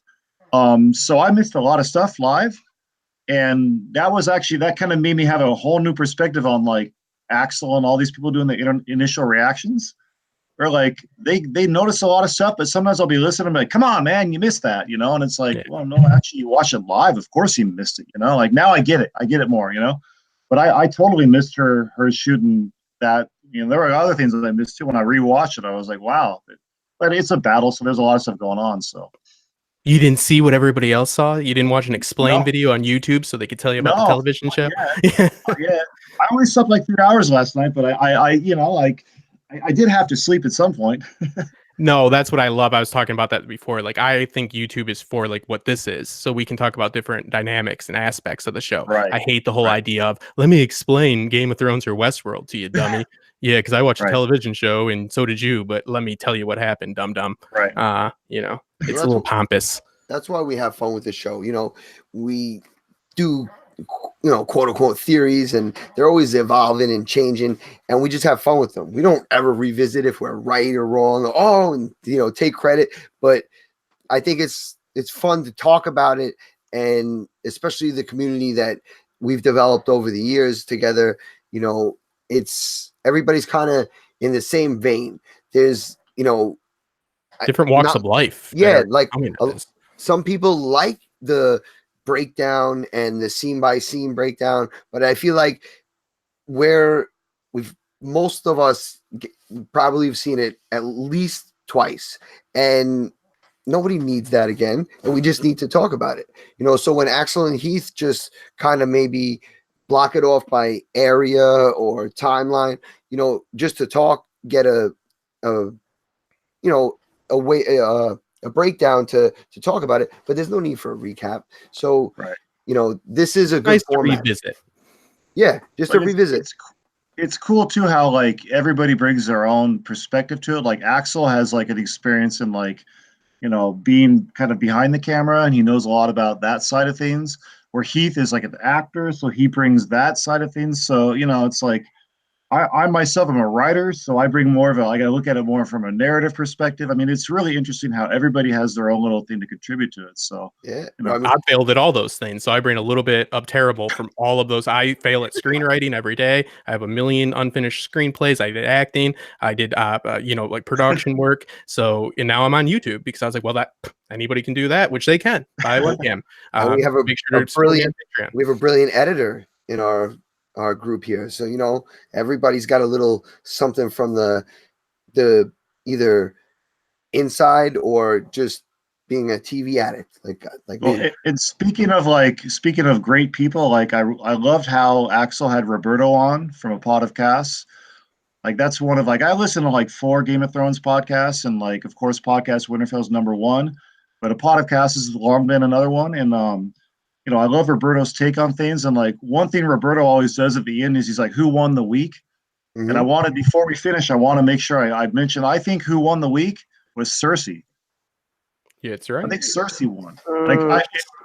I hate to not say as a person, but yeah. Well, no, as a person, she's a loser, of course, but she didn't side with the living. She made a big gamble in the sense that like, she felt like, well, I don't think she really understood that, like, if the dead were to win this war, then she would have to face the dead and the whole, like, North as members of that army. Yeah. I don't think she got that, maybe, but... Well, I think Cersei's willing to watch the world burn around her, Yeah, of course, yeah, she said that, yeah. But she didn't care about nobody. She also didn't really believe in any of this stuff. So, to her, she could hear about this big battle, but... she has no idea of how it really was. So when she hears that Arya killed the Night King in just that way, Arya killed the Night King, she's going to be like, see, it wasn't a big deal. So to her, it's going to be downplayed. So I agree. She did win because in her mind, like, no big deal. I'm still here. Right. I think she's going to lose in the end. Don't get me wrong. I think she's going to lose in the end. But right now, I mean, as things stand, she won in the sense that she gambled on the North, like, getting decimated. I mean, Dany's lost the Dothraki and the Unsullied, and isn't there an argument that that's smart, that they almost are feeding the beast? They took a dragon once, and he got the dragon. It seems like that's what he wanted, and it's a little bit risky to put everybody up there. I'm just saying beforehand. Like in hindsight, like I think it's not very smart to say let's give everybody to them, because it seems like that's what the Night King wanted. He walked like a mile for 7 seasons and then covered the rest of the ground once you got his dragon. So it's like you're almost feeding the beast. So I think that, like, I don't agree and think she's a good person, but at the same time, it's like in with her, it's just like I would have told her, you're not going to help us. We know you're not. Just try not to get killed. Protect King's Landing, because the idea is if King's Landing gets taken, then the 2 million, which got increased by 1,500,000, will be turned. But you're speaking Tim's language now, bringing up all these numbers and geography and stuff. Well, it's never smart because they keep changing. But you already mentioned Africa before about Westeros, but I know nothing about Africa other than it's a big ass place. Too tall. I know you're right about that. It's too fucking tall, bro. It's just too tall. It's not wide. It's not. Well, it's wide, but it's too tall as well. No, I thought that was actually a pretty good analogy, but yeah. Well, I just think about how different these people are. You know what I mean? Yeah, no. Culturally, that was great. Yeah. I get 1 or 2. Do the Dornish even see winter? Like, what happened to Dorne? Are they going to come back? Dorne was, sorry. It was the sand snakes and Oberyn. that to me is still like the biggest weakness of the show is the way they handled Dorne. And like I actually told my one friend here in Japan who watches this show along with me. We were out the other day together, and I said, the one thing I'm most happy about is that the sand snakes are gone. And that's not how I feel in the books, You said you're right? What's that? You said you're right. Yeah. Like when you storyboard up, like Right. I think that was the most literal interpretation of Dorne just being ripped off the storyboard when they decided to kill Oberyn and everybody. Like that was just them saying this didn't fucking work and they ripped it off. Sorry for my language. And that is it's like literally happened on screen. You saw the writer saying we screwed this up. You either do Dorne or you don't. In all fairness, the books are split into two there, and you have a whole bunch of chapters of a guy that's just watching. Right. George might not even know that doesn't transition well. But also Cersei wasn't in line with Jaime with their arcs, so he couldn't be there yet, so he had to do something. That's the problem with it. It's very hard to adapt the unadaptable. Right. To make I know you're not going to get this yourself, but to make a Lost comparison, maybe Dorne is like the Nikki and Paula of Game of Thrones. Like that was a mistake. Yeah, they would have been better off just investing more time in the Riverlands, in my opinion. Yeah, definitely. Agreed. Yeah. The man who sits and watch doesn't translate well to visual mediums. Ariahota. I mean, the thing is like the thing that frustrates me most is I love like the idea of Dorne. I mean, I love the idea of this southern Machiavellian. Machiavellian, and it's like a totally different culture, and it's like in my mind, like Dorne is like in our world, like Dorne is like Spain. It's like this kind of hot, warm place, and there's beautiful women and wine, and it's like it's totally different than Westeros, which to me is more like England or whatever. So that was great, but it's just I don't know if it ever really fits. Maybe George has an idea how it all fits into the grand scheme of things, but I don't know if he does. But the show certainly didn't. Yeah, it's only problem with it is when we're talking about female empowerment, Dorne is a really good example of dual rule, like of the way they have their rulers, like they don't with their succession, they don't put males above females, and it's whatever it's referred to. It's actually the sand snakes are terrible for empowerment. It's like I brought a bullwhip to this fight in a boat. It's like poor choice. Probably should have brought a weapon, not that bullwhip for this close quarter battle. I think, but all right, but yeah, there's a lot of opportunity there. But George, like they say, is a gardener, which is beautiful for books. But again, those books had to be split. One book had to be split in the Dance and Feast. They couldn't fit all the POVs in the one book. Right, and it's possible that I mean, it's hard. You're right. In these novels, there's so many of them. They're long, and the show is really long. It's possible that some of this stuff is not meant to have a real big, an actual meaning to the grand scheme of the story and the narrative. Like that stuff you just brought up about Dorne and Cersei had some moments where Dorne kind of empowered her in the sense that she sort of realized wow, women should be able to rule. So maybe that was its purpose. I'm gonna blow up the Vatican. Smaller stuff. I think you're right. It's like their function is not always essential to everybody's like, ooh, how's the mountain gonna help kill the night? It's like character function isn't always for your main conflict. So it's tough. It's a very tough thing to do. He wrote this book out of spite. These books out of spite. He said Hollywood sucks. I write Beauty and the Beast. They cut 20 minutes a week from me. I'm gonna write a book that nobody could ever put on screen. And then they gave it to two guys that arguably don't have the resume to get that job. And they've done a pretty damn good job when they had the books. Yeah. So. Yeah. Right on. All right. That's awesome.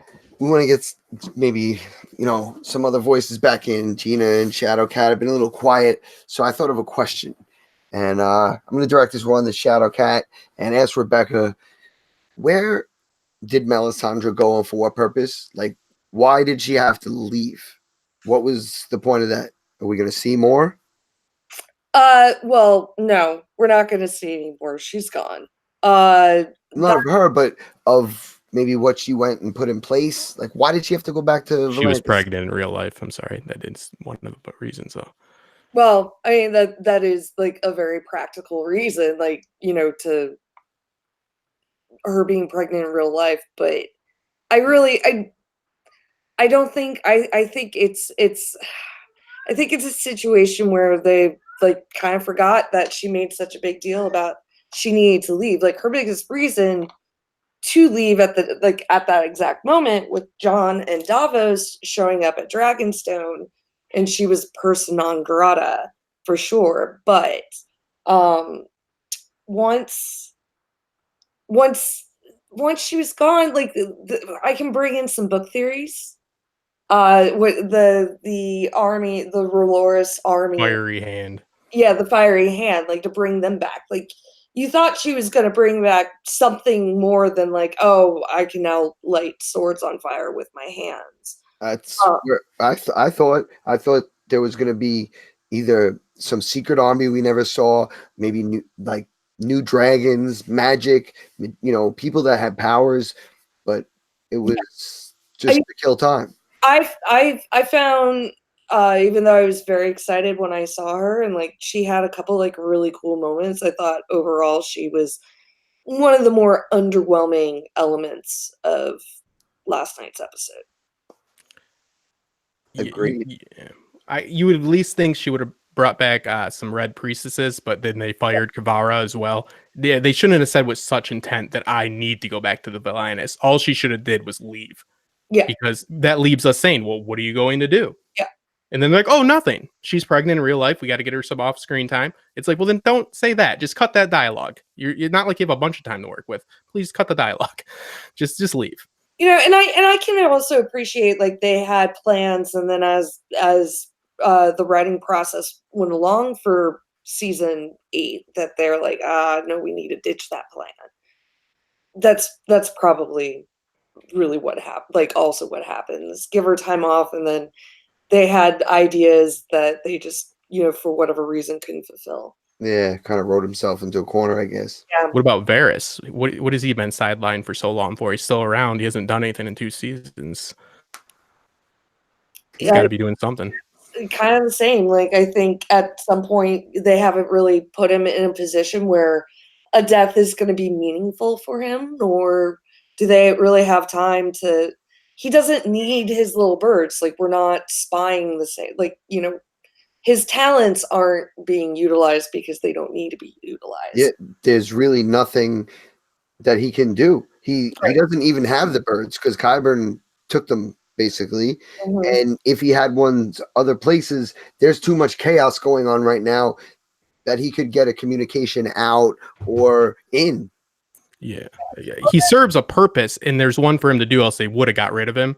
It's just that's the way this works. They have to sideline these people, so it doesn't seem organic, but it's a saga. You know what I mean? Like it's almost just like you're benched. So just sit down in the crypts and every scene be pretty much useless because he has one thing to do. And I guess that's to find out what he saw in the fire, or have some sort of revelation, I would assume. I always thought, talking about Varys and Melisandre, I thought when she came back, yes, it would be with a fire army, but I also thought she would invoke some type of huge blood magic spell that involved sacrifice of her, of Varys, and then maybe Beric Dondarrion to all die by dragon fire together in kind of a similar fashion of when Dany lit the pyre to bring the dragons to life. I kind of thought that they would all meet some kind of fiery end together just based on that little prediction she gave him, because his parts were valuable to the Lord of Light. I just thought that he would go in some type of sacrifice, but she tied them together, and then now they're not. So that's odd. Yeah. Although he could still go by fire. Dany said, if you ever betray me, I will feed you to my dragons. And we still got 3 episodes. It's entirely possible we'll see that happen. I think it would be interesting if he gets back to King's Landing and he is actually able to like reutilize his network of spies, of his little birds, that he's got something has to come up, and whether it is his backstory or it's his ability, like how well he knows King's Landing, how well, he obviously, like, again, this, I'm kind of taking a little bit from my book knowledge, but he obviously had the lay of the land better than anybody else living has, and wondering like, how is Qyburn going to get taken out? Because I don't see Qyburn living through this thing. Or maybe he's the one that does live through the whole thing. He's the hero. Doesn't Varys also have like experience? Wasn't he around when the Mad King was around? Wasn't he part of Yeah. Yeah. So I think he's going to play a role at some point. It's got to have something to do in King's Landing. Like, Well, this is his chance to have a ruler that he says is worthy, has earned the right. Like he goes against her. This is everybody's chance to have things the way they want, right? He told her that he won't follow with blind faith, reward poor judgment with blind faith, because she says you followed my dad and betrayed him, then followed Robert, blah blah blah, and then you tried to have me. And so it's like now this is his person, his candidate. Now it's his time to say, okay, this is how things should be. He's kind of like the embodiment of the people, even though they kind of do shine a light on that. We're not. Melisandre does say that to him. She's like, we're not the small folk anymore, But that's the way I see it. Like this is his candidate, Dany. So I guess he kind of has to see that through.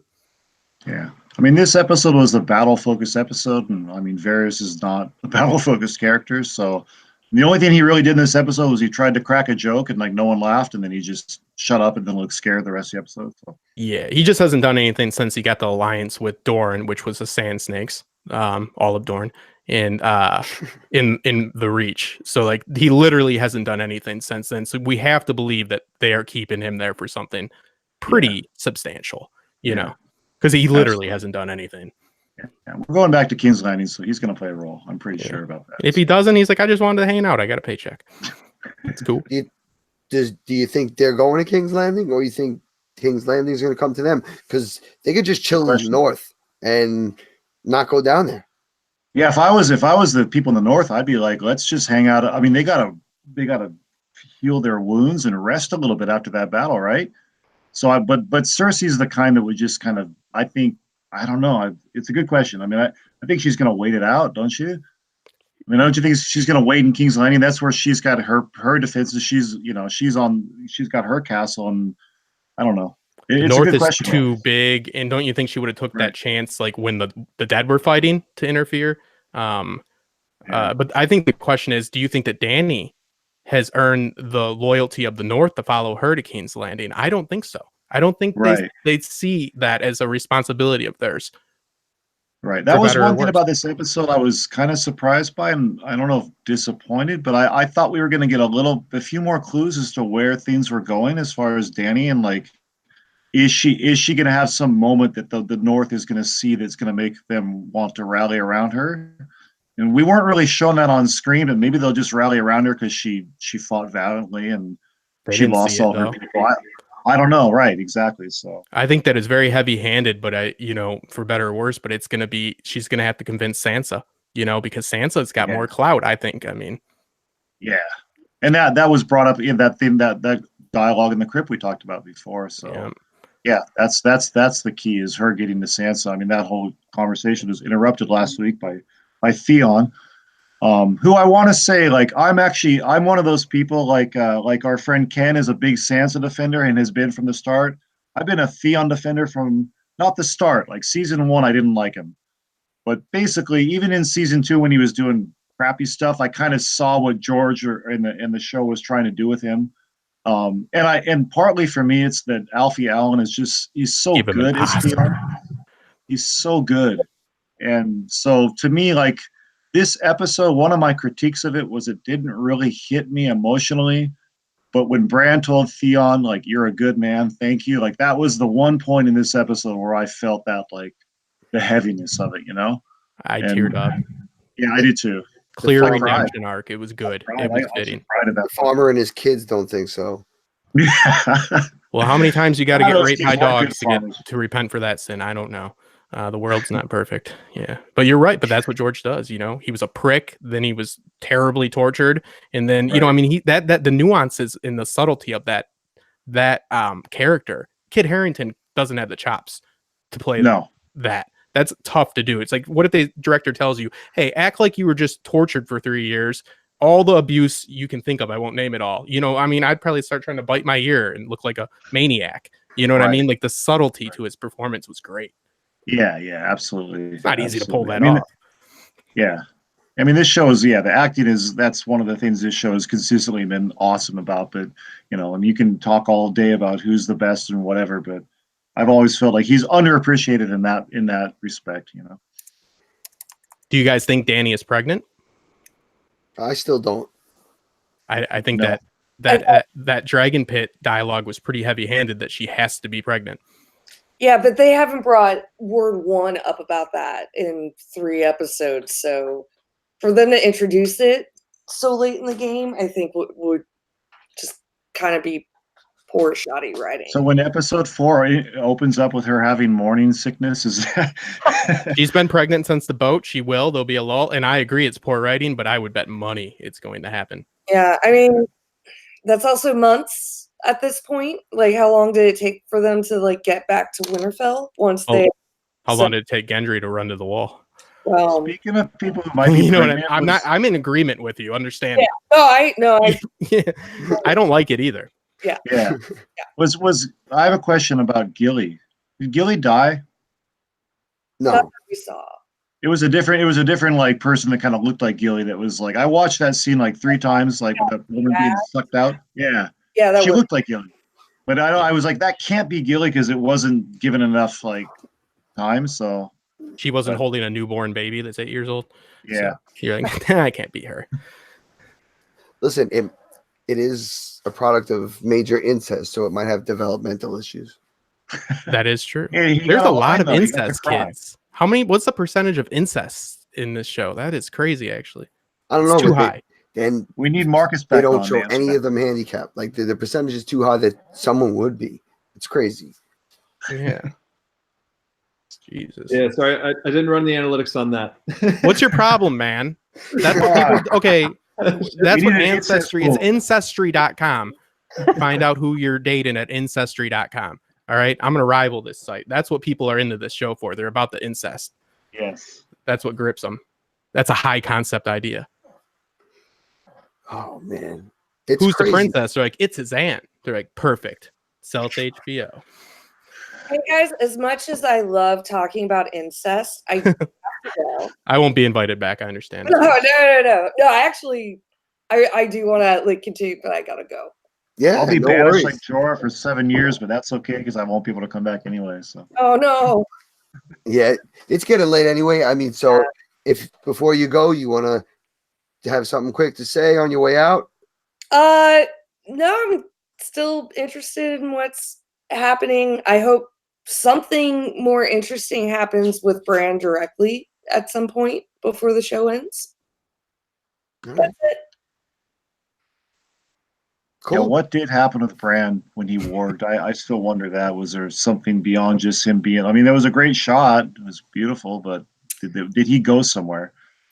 Yeah, I think we mentioned that it was like ultimately it was for the cool shot with the Raven. Yeah, I think so too. But that's kind of a little bit unsatisfying in a sense. But oh well. I would have got a drone instead of sending him north. Wow, I just thought of another great commercial for the Game of Thrones marketing department. They have Bran in the wheelchair, and he gets up, holds a box of Raisin Bran. Oh, Oh, sorry. All right. Well, it's offensive. So, I mean, that checks that box. Everybody loves making fun of handicapped people. That'll work. No. Yeah, good idea. Oh, No. man. Hey, I'm with You're you. right. I'm Yeah, buying in. I'm investing. Right? You sold me at freaking making fun of handicapped people. You know, I like Oh, my Raisin Bran. God. it's a healthy cereal. Yeah. All right. Well, It's a Rebecca, stand-up idea. thank you so much for joining us. It's nice And with you guys. hopefully we'll do this again before the season's out. Definitely. There we go. Awesome. All right. See you later. Bye. Bye. Peace. All right. So we are going pretty long.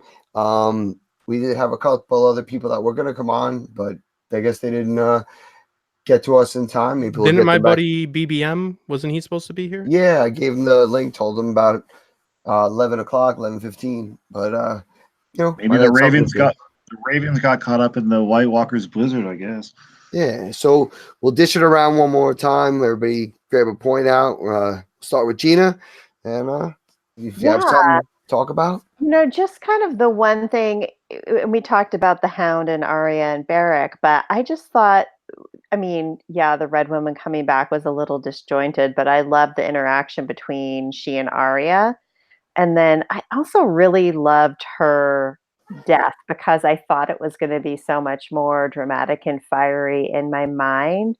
I think there was something just really like sad and beautiful and satisfying watching her walk away into the light, into the dawn, take off her amulet, turn back into the old lady, and just kind of collapse and die. And I think that's, I mean, it's hard to say it was a natural death considering she lived for several hundred years, is I think what everyone thinks. But I think it was only the second natural death we've had on the show. But I just thought it was kind of amazing. She lived so long. Her lifelong purpose was to defeat, kind of the darkness, and she helped do that. And she just seemed tired and old, but like ready to go. And I don't know. I just thought that was a really nice way to end it for her.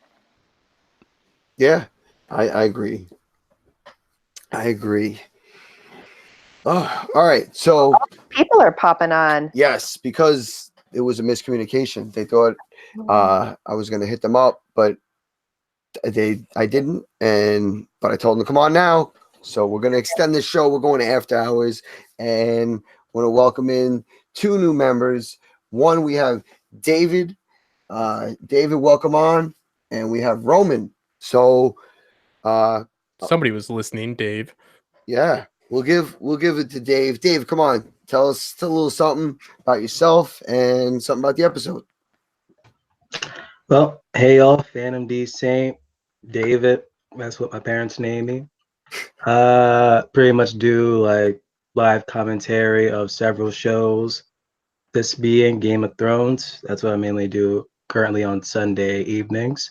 And this past episode, not gonna lie, it was a pretty good episode. Like I rated like a 9 out of 10. Like the only gripes about it were kind of like a bit petty, like I was hoping that Grey Worm was going to die, but he survived. Apparently, he got that ultimate plot armor.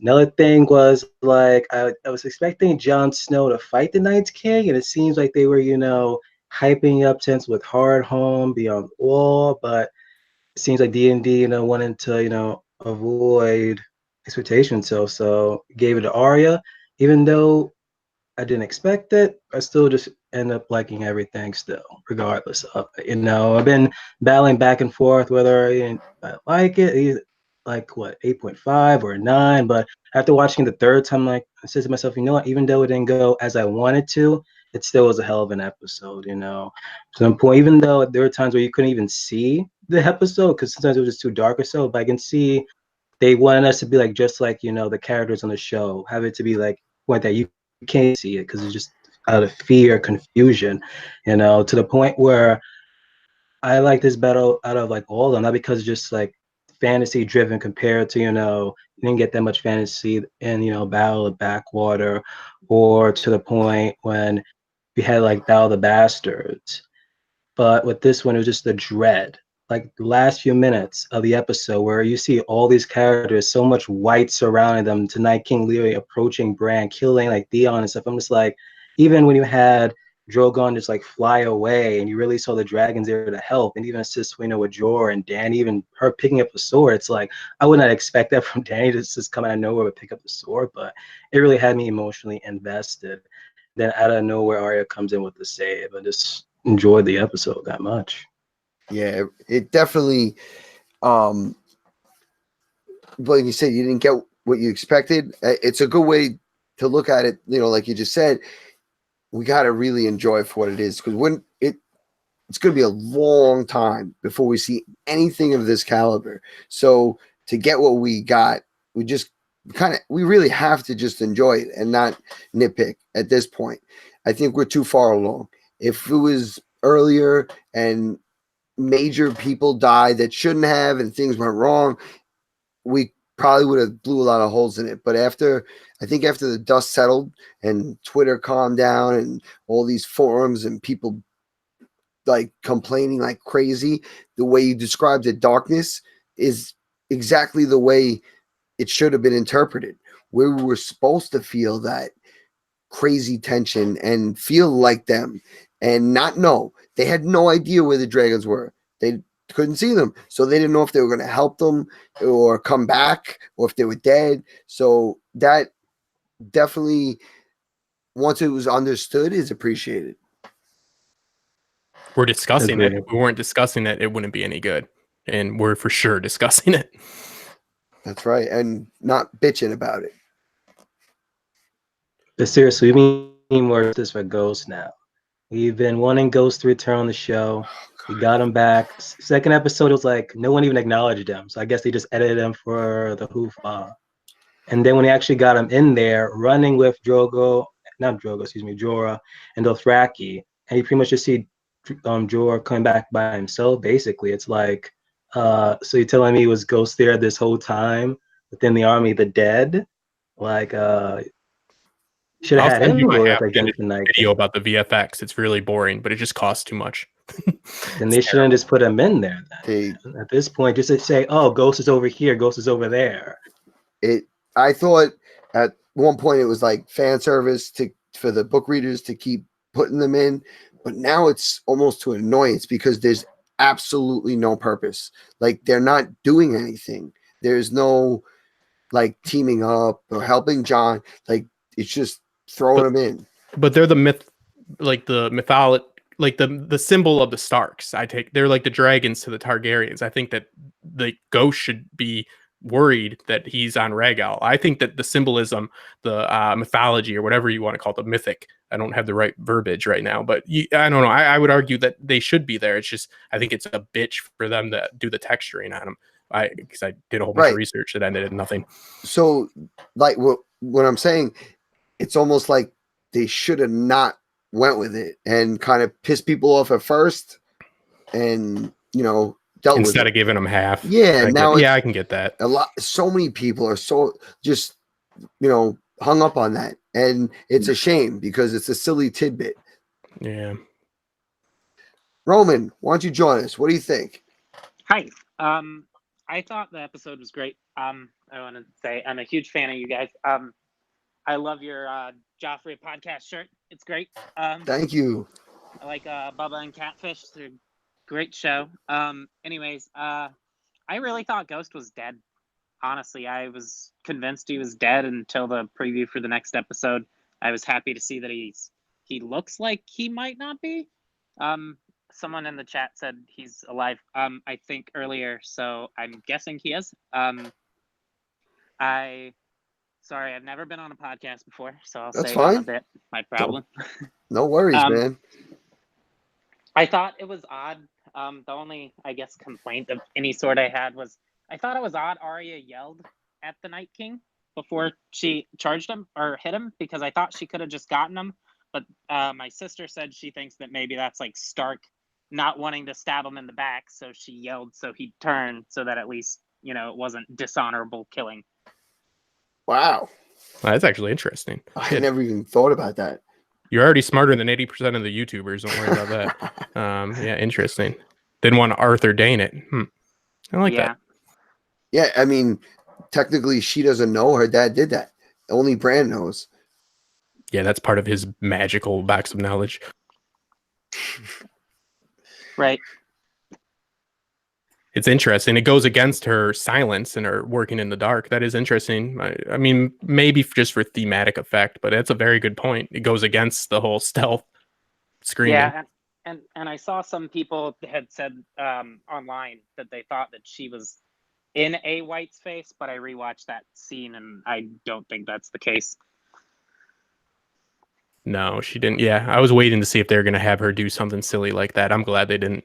I heard that too, and when I heard it, I'm like, now I got to look for it. Went back to the scene. I'm like, no, she just like leapt off a rock or something, like maybe like a archway or something like that. Yeah.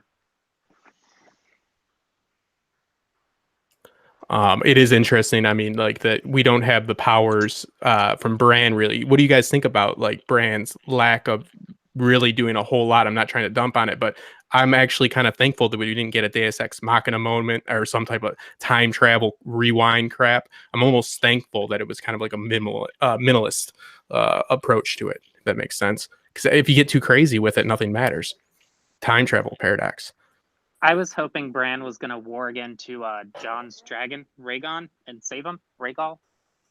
Yeah, that would have been cool for him to use his war. Yeah, to do something like that. He's utilize one of his skill sets. Right. People have been saying that since he got the ward powers, and that was a disappointment. Yeah, It would have been perfect, especially when the old three-eye raven said, "You won't walk again, but you will fly." So the raven seemed a little too obvious. That's why he's going to fly. I thought maybe it would be the dragon, the way he flies.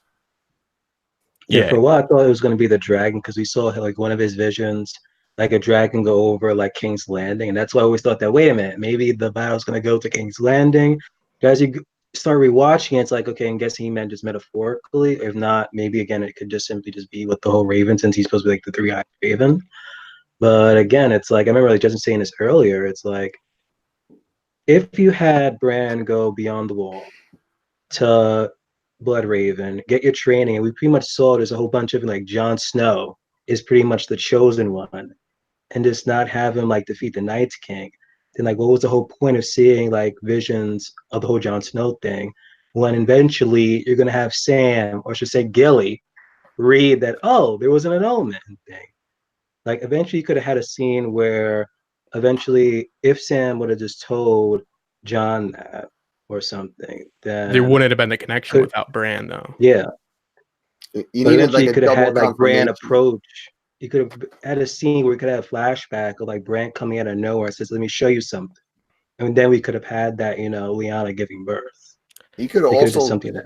told a lot more stuff to a lot more people, but he's very selective of what he's choosing to tell people. And if you notice, other than the last episode, he's been telling everybody individually. No group chat conversations like, "Hey, everybody, this is what I know."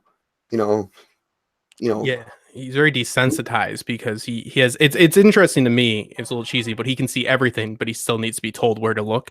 And like this idea that he can solve all their issues by seeing back through time. All he sees is all of the mistakes. I mean, yeah, there's something to be said for seeing the mistakes and learning from them, but why we have to take this vital piece of information about the claim to the throne to be something that is a huge variable in our story, right? That's the biggest piece of the pie that he's got for us. I mean, there's no doubt about it. So how does that play into this story's resolution in a way that's impactful? Did you guys get the sense that Bran knew, or at least saw this scene of Arya killing? I mean, it just seemed like he was so chill throughout this episode.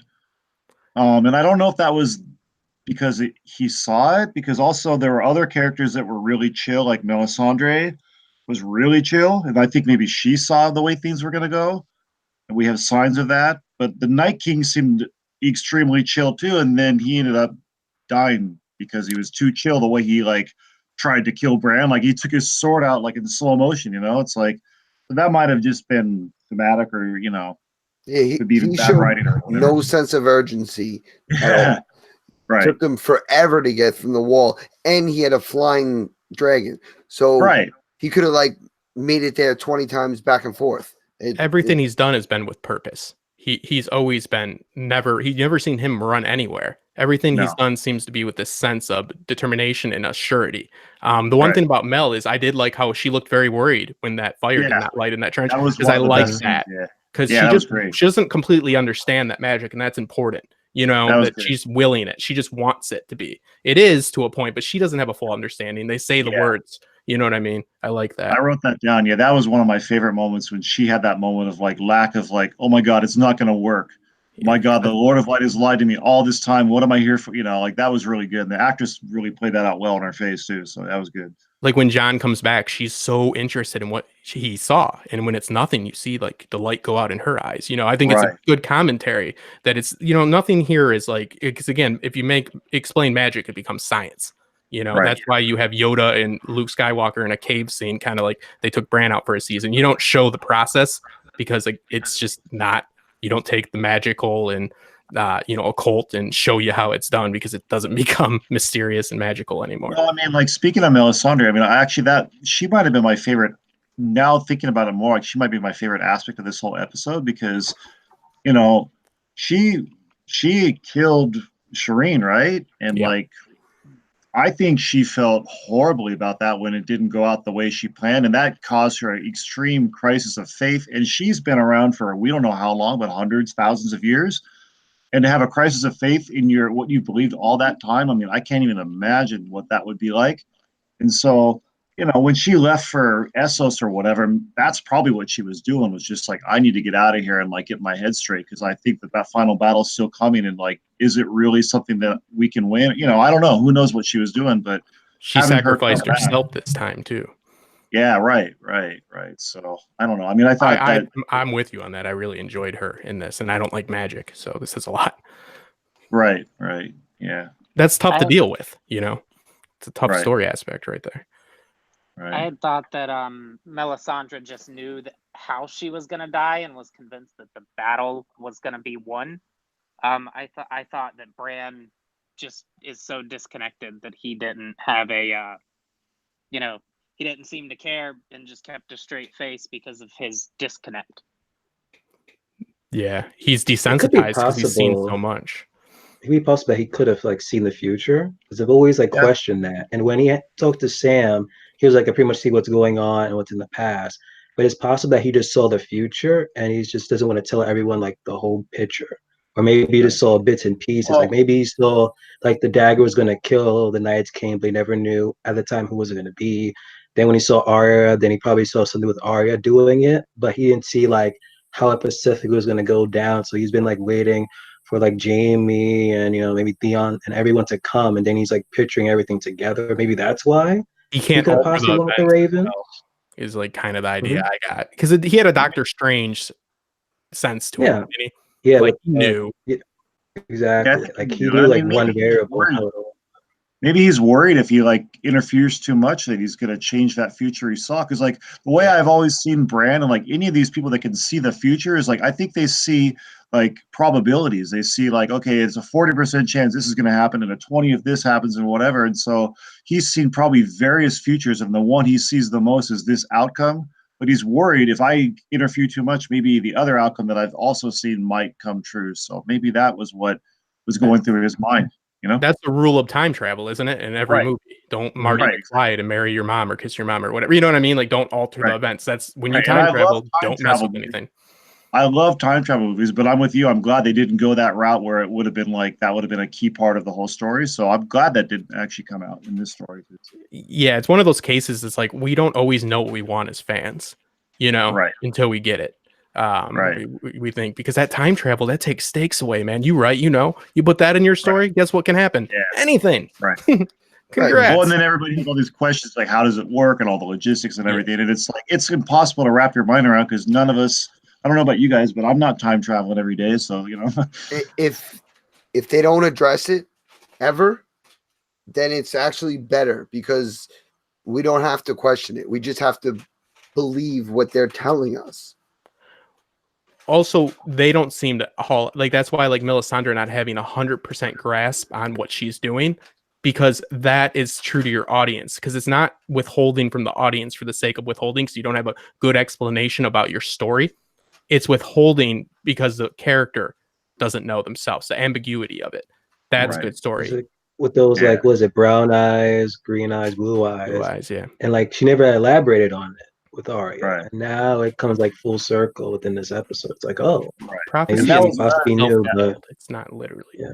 I mean, this show is so great. I've been rewatching a lot of episodes over the past few weeks, and you can go back and rewatch stuff and connect it to episodes going on now. And I think the writers are just so good about that. And the one thing I do remember that conversation that she had with Arya, but it never seemed that important to me at the time, And so having it come back now I thought that was great. That was really cool. Yeah, some people are that's not substantial enough, but I'm with you. No, that's perfect. It fits just enough so she can check her box, because she's trying to fulfill prophecy for her spiritual beliefs. We do this in our own world as well. So, it's a certain amount of just, I love it. And it gets great conversation. If they tell us for a matter of fact, these conversations don't happen as much. Well, they throw in a lot of red herrings with their conversations too, and that's also important. So, but that makes it fun when you go back and rewatch it. You can go, okay, well, he said this at this point, so this is going to happen, but then it turns out, well, nope, that was the red herring, So that I like that aspect of it, So And there's so more many meaning. things to be said about the quote unquote, unreliable narrator. So a lot of things, unless we've specifically seen it, most of it is just tales we've heard one person tell the other person when they were on their like little grouping, pairing journeys, different people pairing up. You hear tales. So, it's very open where like a lot of things can change and it wouldn't be so debatable where people would be like, that's impossible because we know this happened because this happened. No, we know someone claimed that happened. So allegedly it's not the case, which I like because it gives it room just in case they want to change it. In its perspective too, it's more like the books behind me, those are all written by maesters. We know the maesters, just like our own historians, when, why, who, blah blah blah, why they wrote it, when they wrote it, who they wrote it for, and so forth. But like the POV, it's just like Jamie doesn't change as much, I believe, as people credit him to. I think that we just start to like Jamie more when we do what? We take a walk in his shoes. When we start getting the POVs. I love Jamie too, but it's just like Mr. Rogers had that note supposedly in his pocket at all times. It said, if you knew everybody's story in this world, there's not a person you could hate. Don't ask me why he couldn't remember that, but he did keep that in his pocket. So that's, take a walk in the shoes. So you start, Jamie definitely changes. I'm not saying he doesn't have an arc, but you start to see it from his perspective. The Starks are looking at everybody else like, oh, you unloyal bastards, and they're loyal to a fault. They follow a system no matter how messed up it is, as long as that's what they say is good. So it's different perspective, The perspective is everything. You're right. Yeah. See things through my eyes. It's jaded as hell. It ain't right. No, but like I still can't figure out why people like Jamie's redemption story. I don't think he deserves any of it. He sleeps with his sister. He pushed a little kid out a window. And he murdered his cousin. He betrayed people. The only cool thing he did that I think was last week when he met Daenerys and he said, I did all these things and I would do it again because it was for my family. That's like, to me, the only noble thing he's ever said, because everything else is bullshit to get himself out of a situation. Can you understand why Jamie did it, though?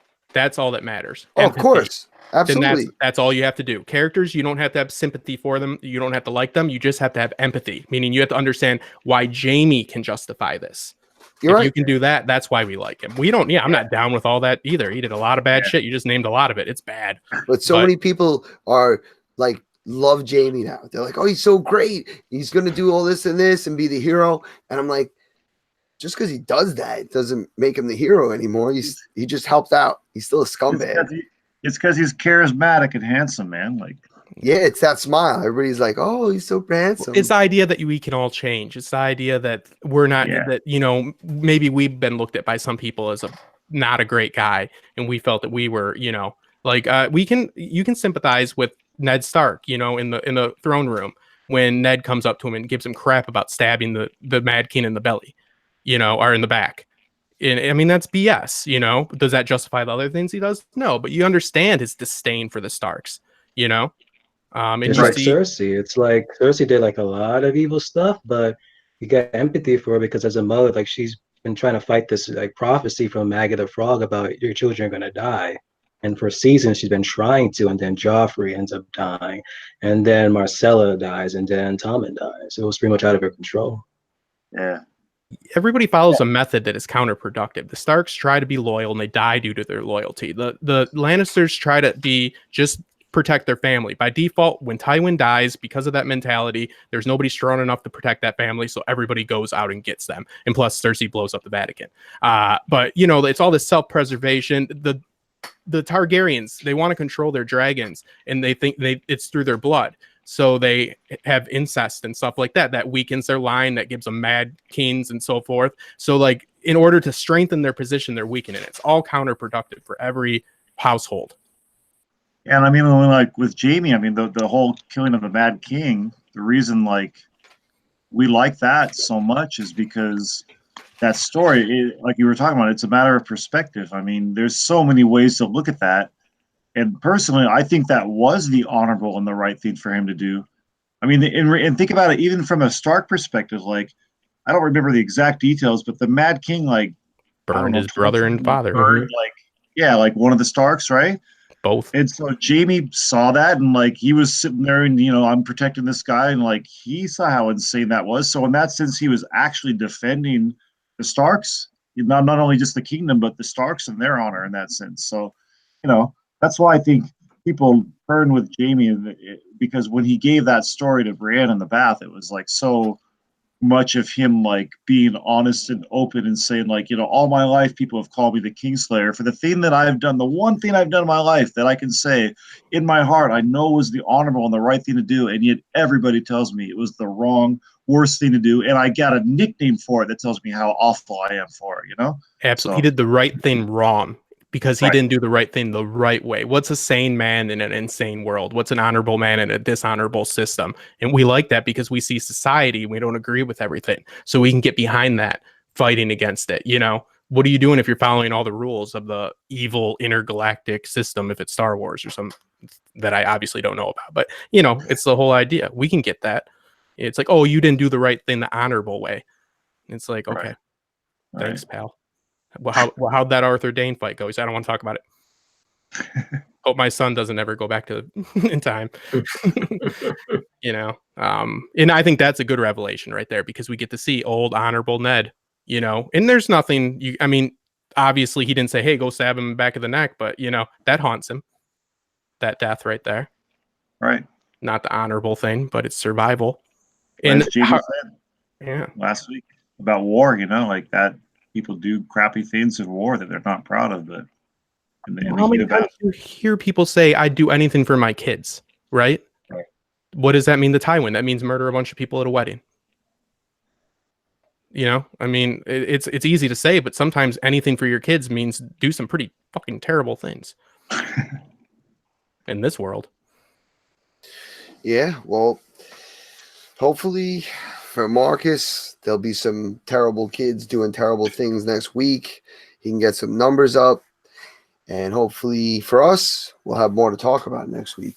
So we're going kind of long. And before we set records, I'm going to just, like I said before, I'll give everybody a quick, little something to say. And then we're going to wrap it up, put a little bow tie on this one, and be happy the first YouTube one went through and went well. So I'm going to start it off from the end here. And I'm going to give it to Brian. And say a little farewell piece, and we'll send it off. Yeah, I got nothing more really about that. I mean, we're trying to set a record here. I can keep going all day because it's only 1:30 where I'm at. It's the middle of the afternoon. I got a day off and it's raining outside, so I can keep talking. But I just want to say thanks for having me on. I really enjoyed coming on. It's been, like I said, it's been a long time in coming. So probably won't be on for the next few years, but maybe another emperor will change. Today is the last day of the Japanese calendar, so that's something to note, everybody. As the Night King is dying, so is the current emperor, and tomorrow's the new year here in Japan. So, but thanks, I really appreciated being on here, man. And I'm looking forward to hearing what everybody has to say, and I'll be tweeting and I'll blog and whatever, and I'll be around. So, thanks again. I appreciate you very much for coming on. I'm glad I was the one that got to be here on the Emperor's Day of giving you off. So I don't know what's really called, Emperor Knighting Day, but want something from a vending machine there. They have cool vending machines. Yeah, they do. We have vending machines everywhere. Yeah, they have gunpla vending machines. Yeah. So yes, thank you for coming on, and I hope to talk to you a lot more soon on the interwebs. Yep, absolutely. Thanks, right, everyone. So let's move along here to Dave. David, sorry took so long to get you on. Maybe we'll get you on next week or something like that, or a couple weeks down the road.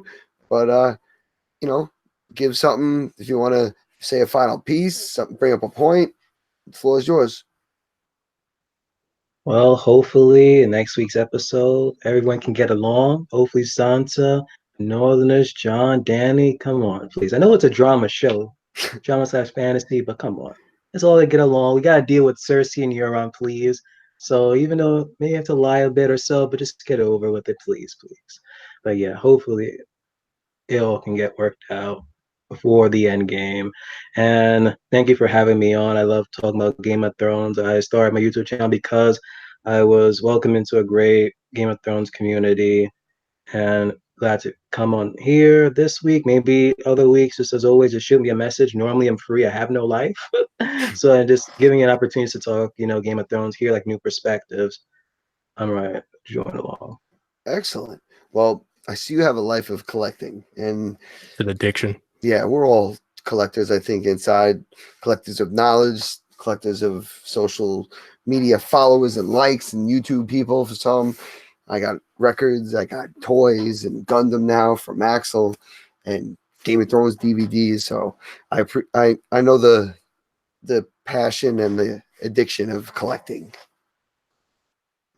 So thank you for coming on, and bring up Marcus. Marcus doing a great thing with the website, with the pool, and that's really awesome that we're kind of teaming up, promoting, cross promoting, and getting the word out. So if you want to jump on, say something, got a point, got a question, it's all you. Yeah, for sure. I mean, thank you all again for having me on. Let me talk a little bit more about Guest Throne and what we've seen out of the community so far and their predictions. And I guess their early on hatred for the Greyjoys are hoping that they die first. I'm hoping over the next. I'm hoping I don't know if we'll see a big name death next episode. It kind of seems like they're kind of setting that up to be a celebratory episode and getting everything geared up for the battle down south. But it's going to be interesting to see how it plays out, and we'll see if someone ends up with a perfect pool. I think there's 2,500 perfect death pools remaining, so we'll see how they fare next week. Wow, that's a crazy percentage if you think about it, because you had none for the first 2 weeks, and then that little number left. That's wild. Yeah. Cool stuff. Thank you again for sticking around, and hopefully we get you back in next week, and we'll talk some more numbers. Yeah, for sure. Awesome. This has been great. Again, Roman's coming. He's come on. This is his first podcast, he said, and I apologize for getting you in late. So if you want to, go a little bit, say something now, it's all you. Oh, it's fine. I had just a misunderstanding on my end, I believe. I guess I had two things to say. One, Axel has mentioned in previous episodes about the saddles. I was sure they were going to have saddles this episode, and it kind of would have saved Dany when she ended up falling off Drogon. But I think in the book Fire and Blood, they do ride dragons with saddles.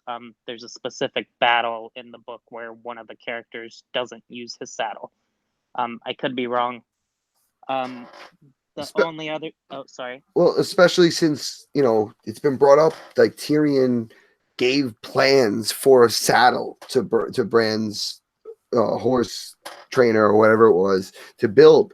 And that was... If anything, that was like the most foreshadowing. He's with Dany now, who has the dragons. Like, Hey, I have a great idea. You have a little seat with straps that can go on this thing. Also, it identifies the dragons. It would have been nice in some of these scenes to have a saddle to identify Rhaegal and Drogon to see the difference. And they do have saddles in the in Fire and Blood. Yeah. And the other thing is, I don't know if I should bring this up. Someone in the chat asked if Arya could be the prince that was promised. I just figured I'd bring in their comment. My thought on it is I think that the prince that was promised, I think someone mentioned it earlier, is that it could be Winterfell. The city itself, all the people there working together to stop the long night. And it's just an odd prophecy. It's a story that people tell to explain away things. Mm-hmm. Exactly. I did a video about how Winterfell's Lightbringer. I don't believe it, but it did very well. I'll have to check that out. It's not great. I mean, it's all right. Don't be humble. You got awesome shows up there. I think it's funny that people still look at prophecy though, like trying to fulfill it. It's like, man, that's kind of like the whole message. It's like the folly of that behavior. Well, it goes to similar to why I stopped watching trailers and the previews for the next week, because if I see something, I can't unsee it. So now it's going to ultimately affect any kind of theory or hypothesis I can come up with, because I have some sort of knowledge that clouded my decision. So the same thing, if you have a prophecy, it gives you a reason to explain it, even if it doesn't make sense. But now that you know it, everything that happens, you're going to be thinking, oh, that's got to be part of that. Oh, my 3 kids died. It might have been a coincidence, but to Cersei, that's not prophecy. Yeah, it's the folly of it. Her kids die because she's so worried about the prophecy. She's so worried about keeping her kids alive, she forgets to even have a life with them and so forth. Exactly. It's similar to Harry Potter, if you guys have read that or seen the movies. Sure.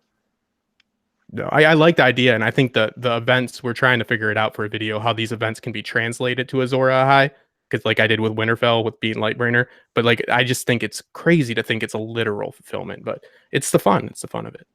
So thanks for having me on as well. I know I talk a lot. Sorry.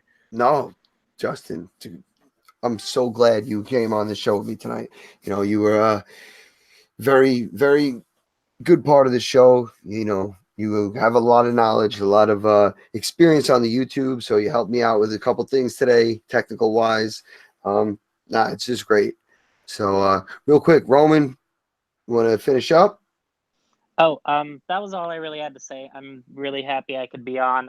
Usually I'm sleeping this time of night, but I'm working night shifts for the next month. So I'm just happen to be up, not doing anything. This is perfect. This is working out for everybody's schedule. I love it. This is awesome. Thanks, Roman. Hopefully maybe we'll get you on another show, or we'll stay in touch somehow. You keep submitting feedback, or we'll read it on the air, and keep you in the community. Appreciate it. Yeah, thank you. I'm going to put my email in the comments because I really appreciated talking with all you people. Not you, David. I know you. But yeah, if you guys want to get in touch. Well, speaking of your email, if you want to read it aloud, tell people you got the floor. It's yours. And I really appreciate you coming on, Justin. You've been awesome tonight. Yeah, I'm Justin Thomas, Top Shelf Fandom. You can follow me on MapQuest, is my thing that I say. It's my bad joke. It's the best way to get in touch. I have a YouTube channel. I like story. I feel that if you can understand story, you can better understand your life. And I love the connection with people and different viewpoints and perspectives that I get from very educated people and people from all different walks of life. You know, and I might even get something from a vending machine in Japan out of this, which would blow my freaking mind. So I'm going to be working on that. So no, it's wonderful to talk with new people. And I got much respect for how long you guys have been doing this podcast game, because that's big boy business. YouTube is just put your hand out. They give you whatever ad money you want. You got to do your own analytics and stuff. So I got much respect for what you guys do. Like I said, once I show you the next thing on OBS, you won't need me. It's easy. Look at all the people on YouTube. It's not too hard. I mean, it's kind of funny you say that, because, you know, me and Axel have been talking, but, you know, behind the scenes when trying to get all these kinks worked out. And we say this same shit about you guys, like, oh man, these guys do all this stuff and they're great on YouTube, and we're nervous about coming on screen. But so the feeling's mutual. So I'm glad we're all, you know, linking up and sharing our platforms and also our different shows, and the connection. You have your viewers and people that have been following you. I've seen your feedback. It's so wonderful. Like I told Axel, I'm like, you don't understand the gold you have from these recaps that you have from emails of these very intelligent people. You know what I mean? Like you don't just get a comment saying good video. You get, hey, this is what I feel happened in this, and it's very intelligent. Like it's great.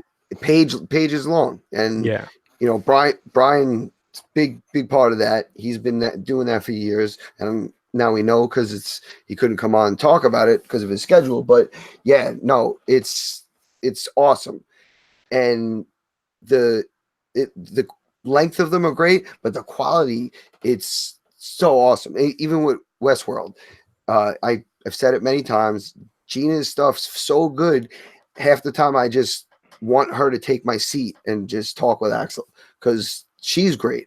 And without that, it would be, it would be fun to talk, but it's better to have more topics, especially from our friends and people in the community.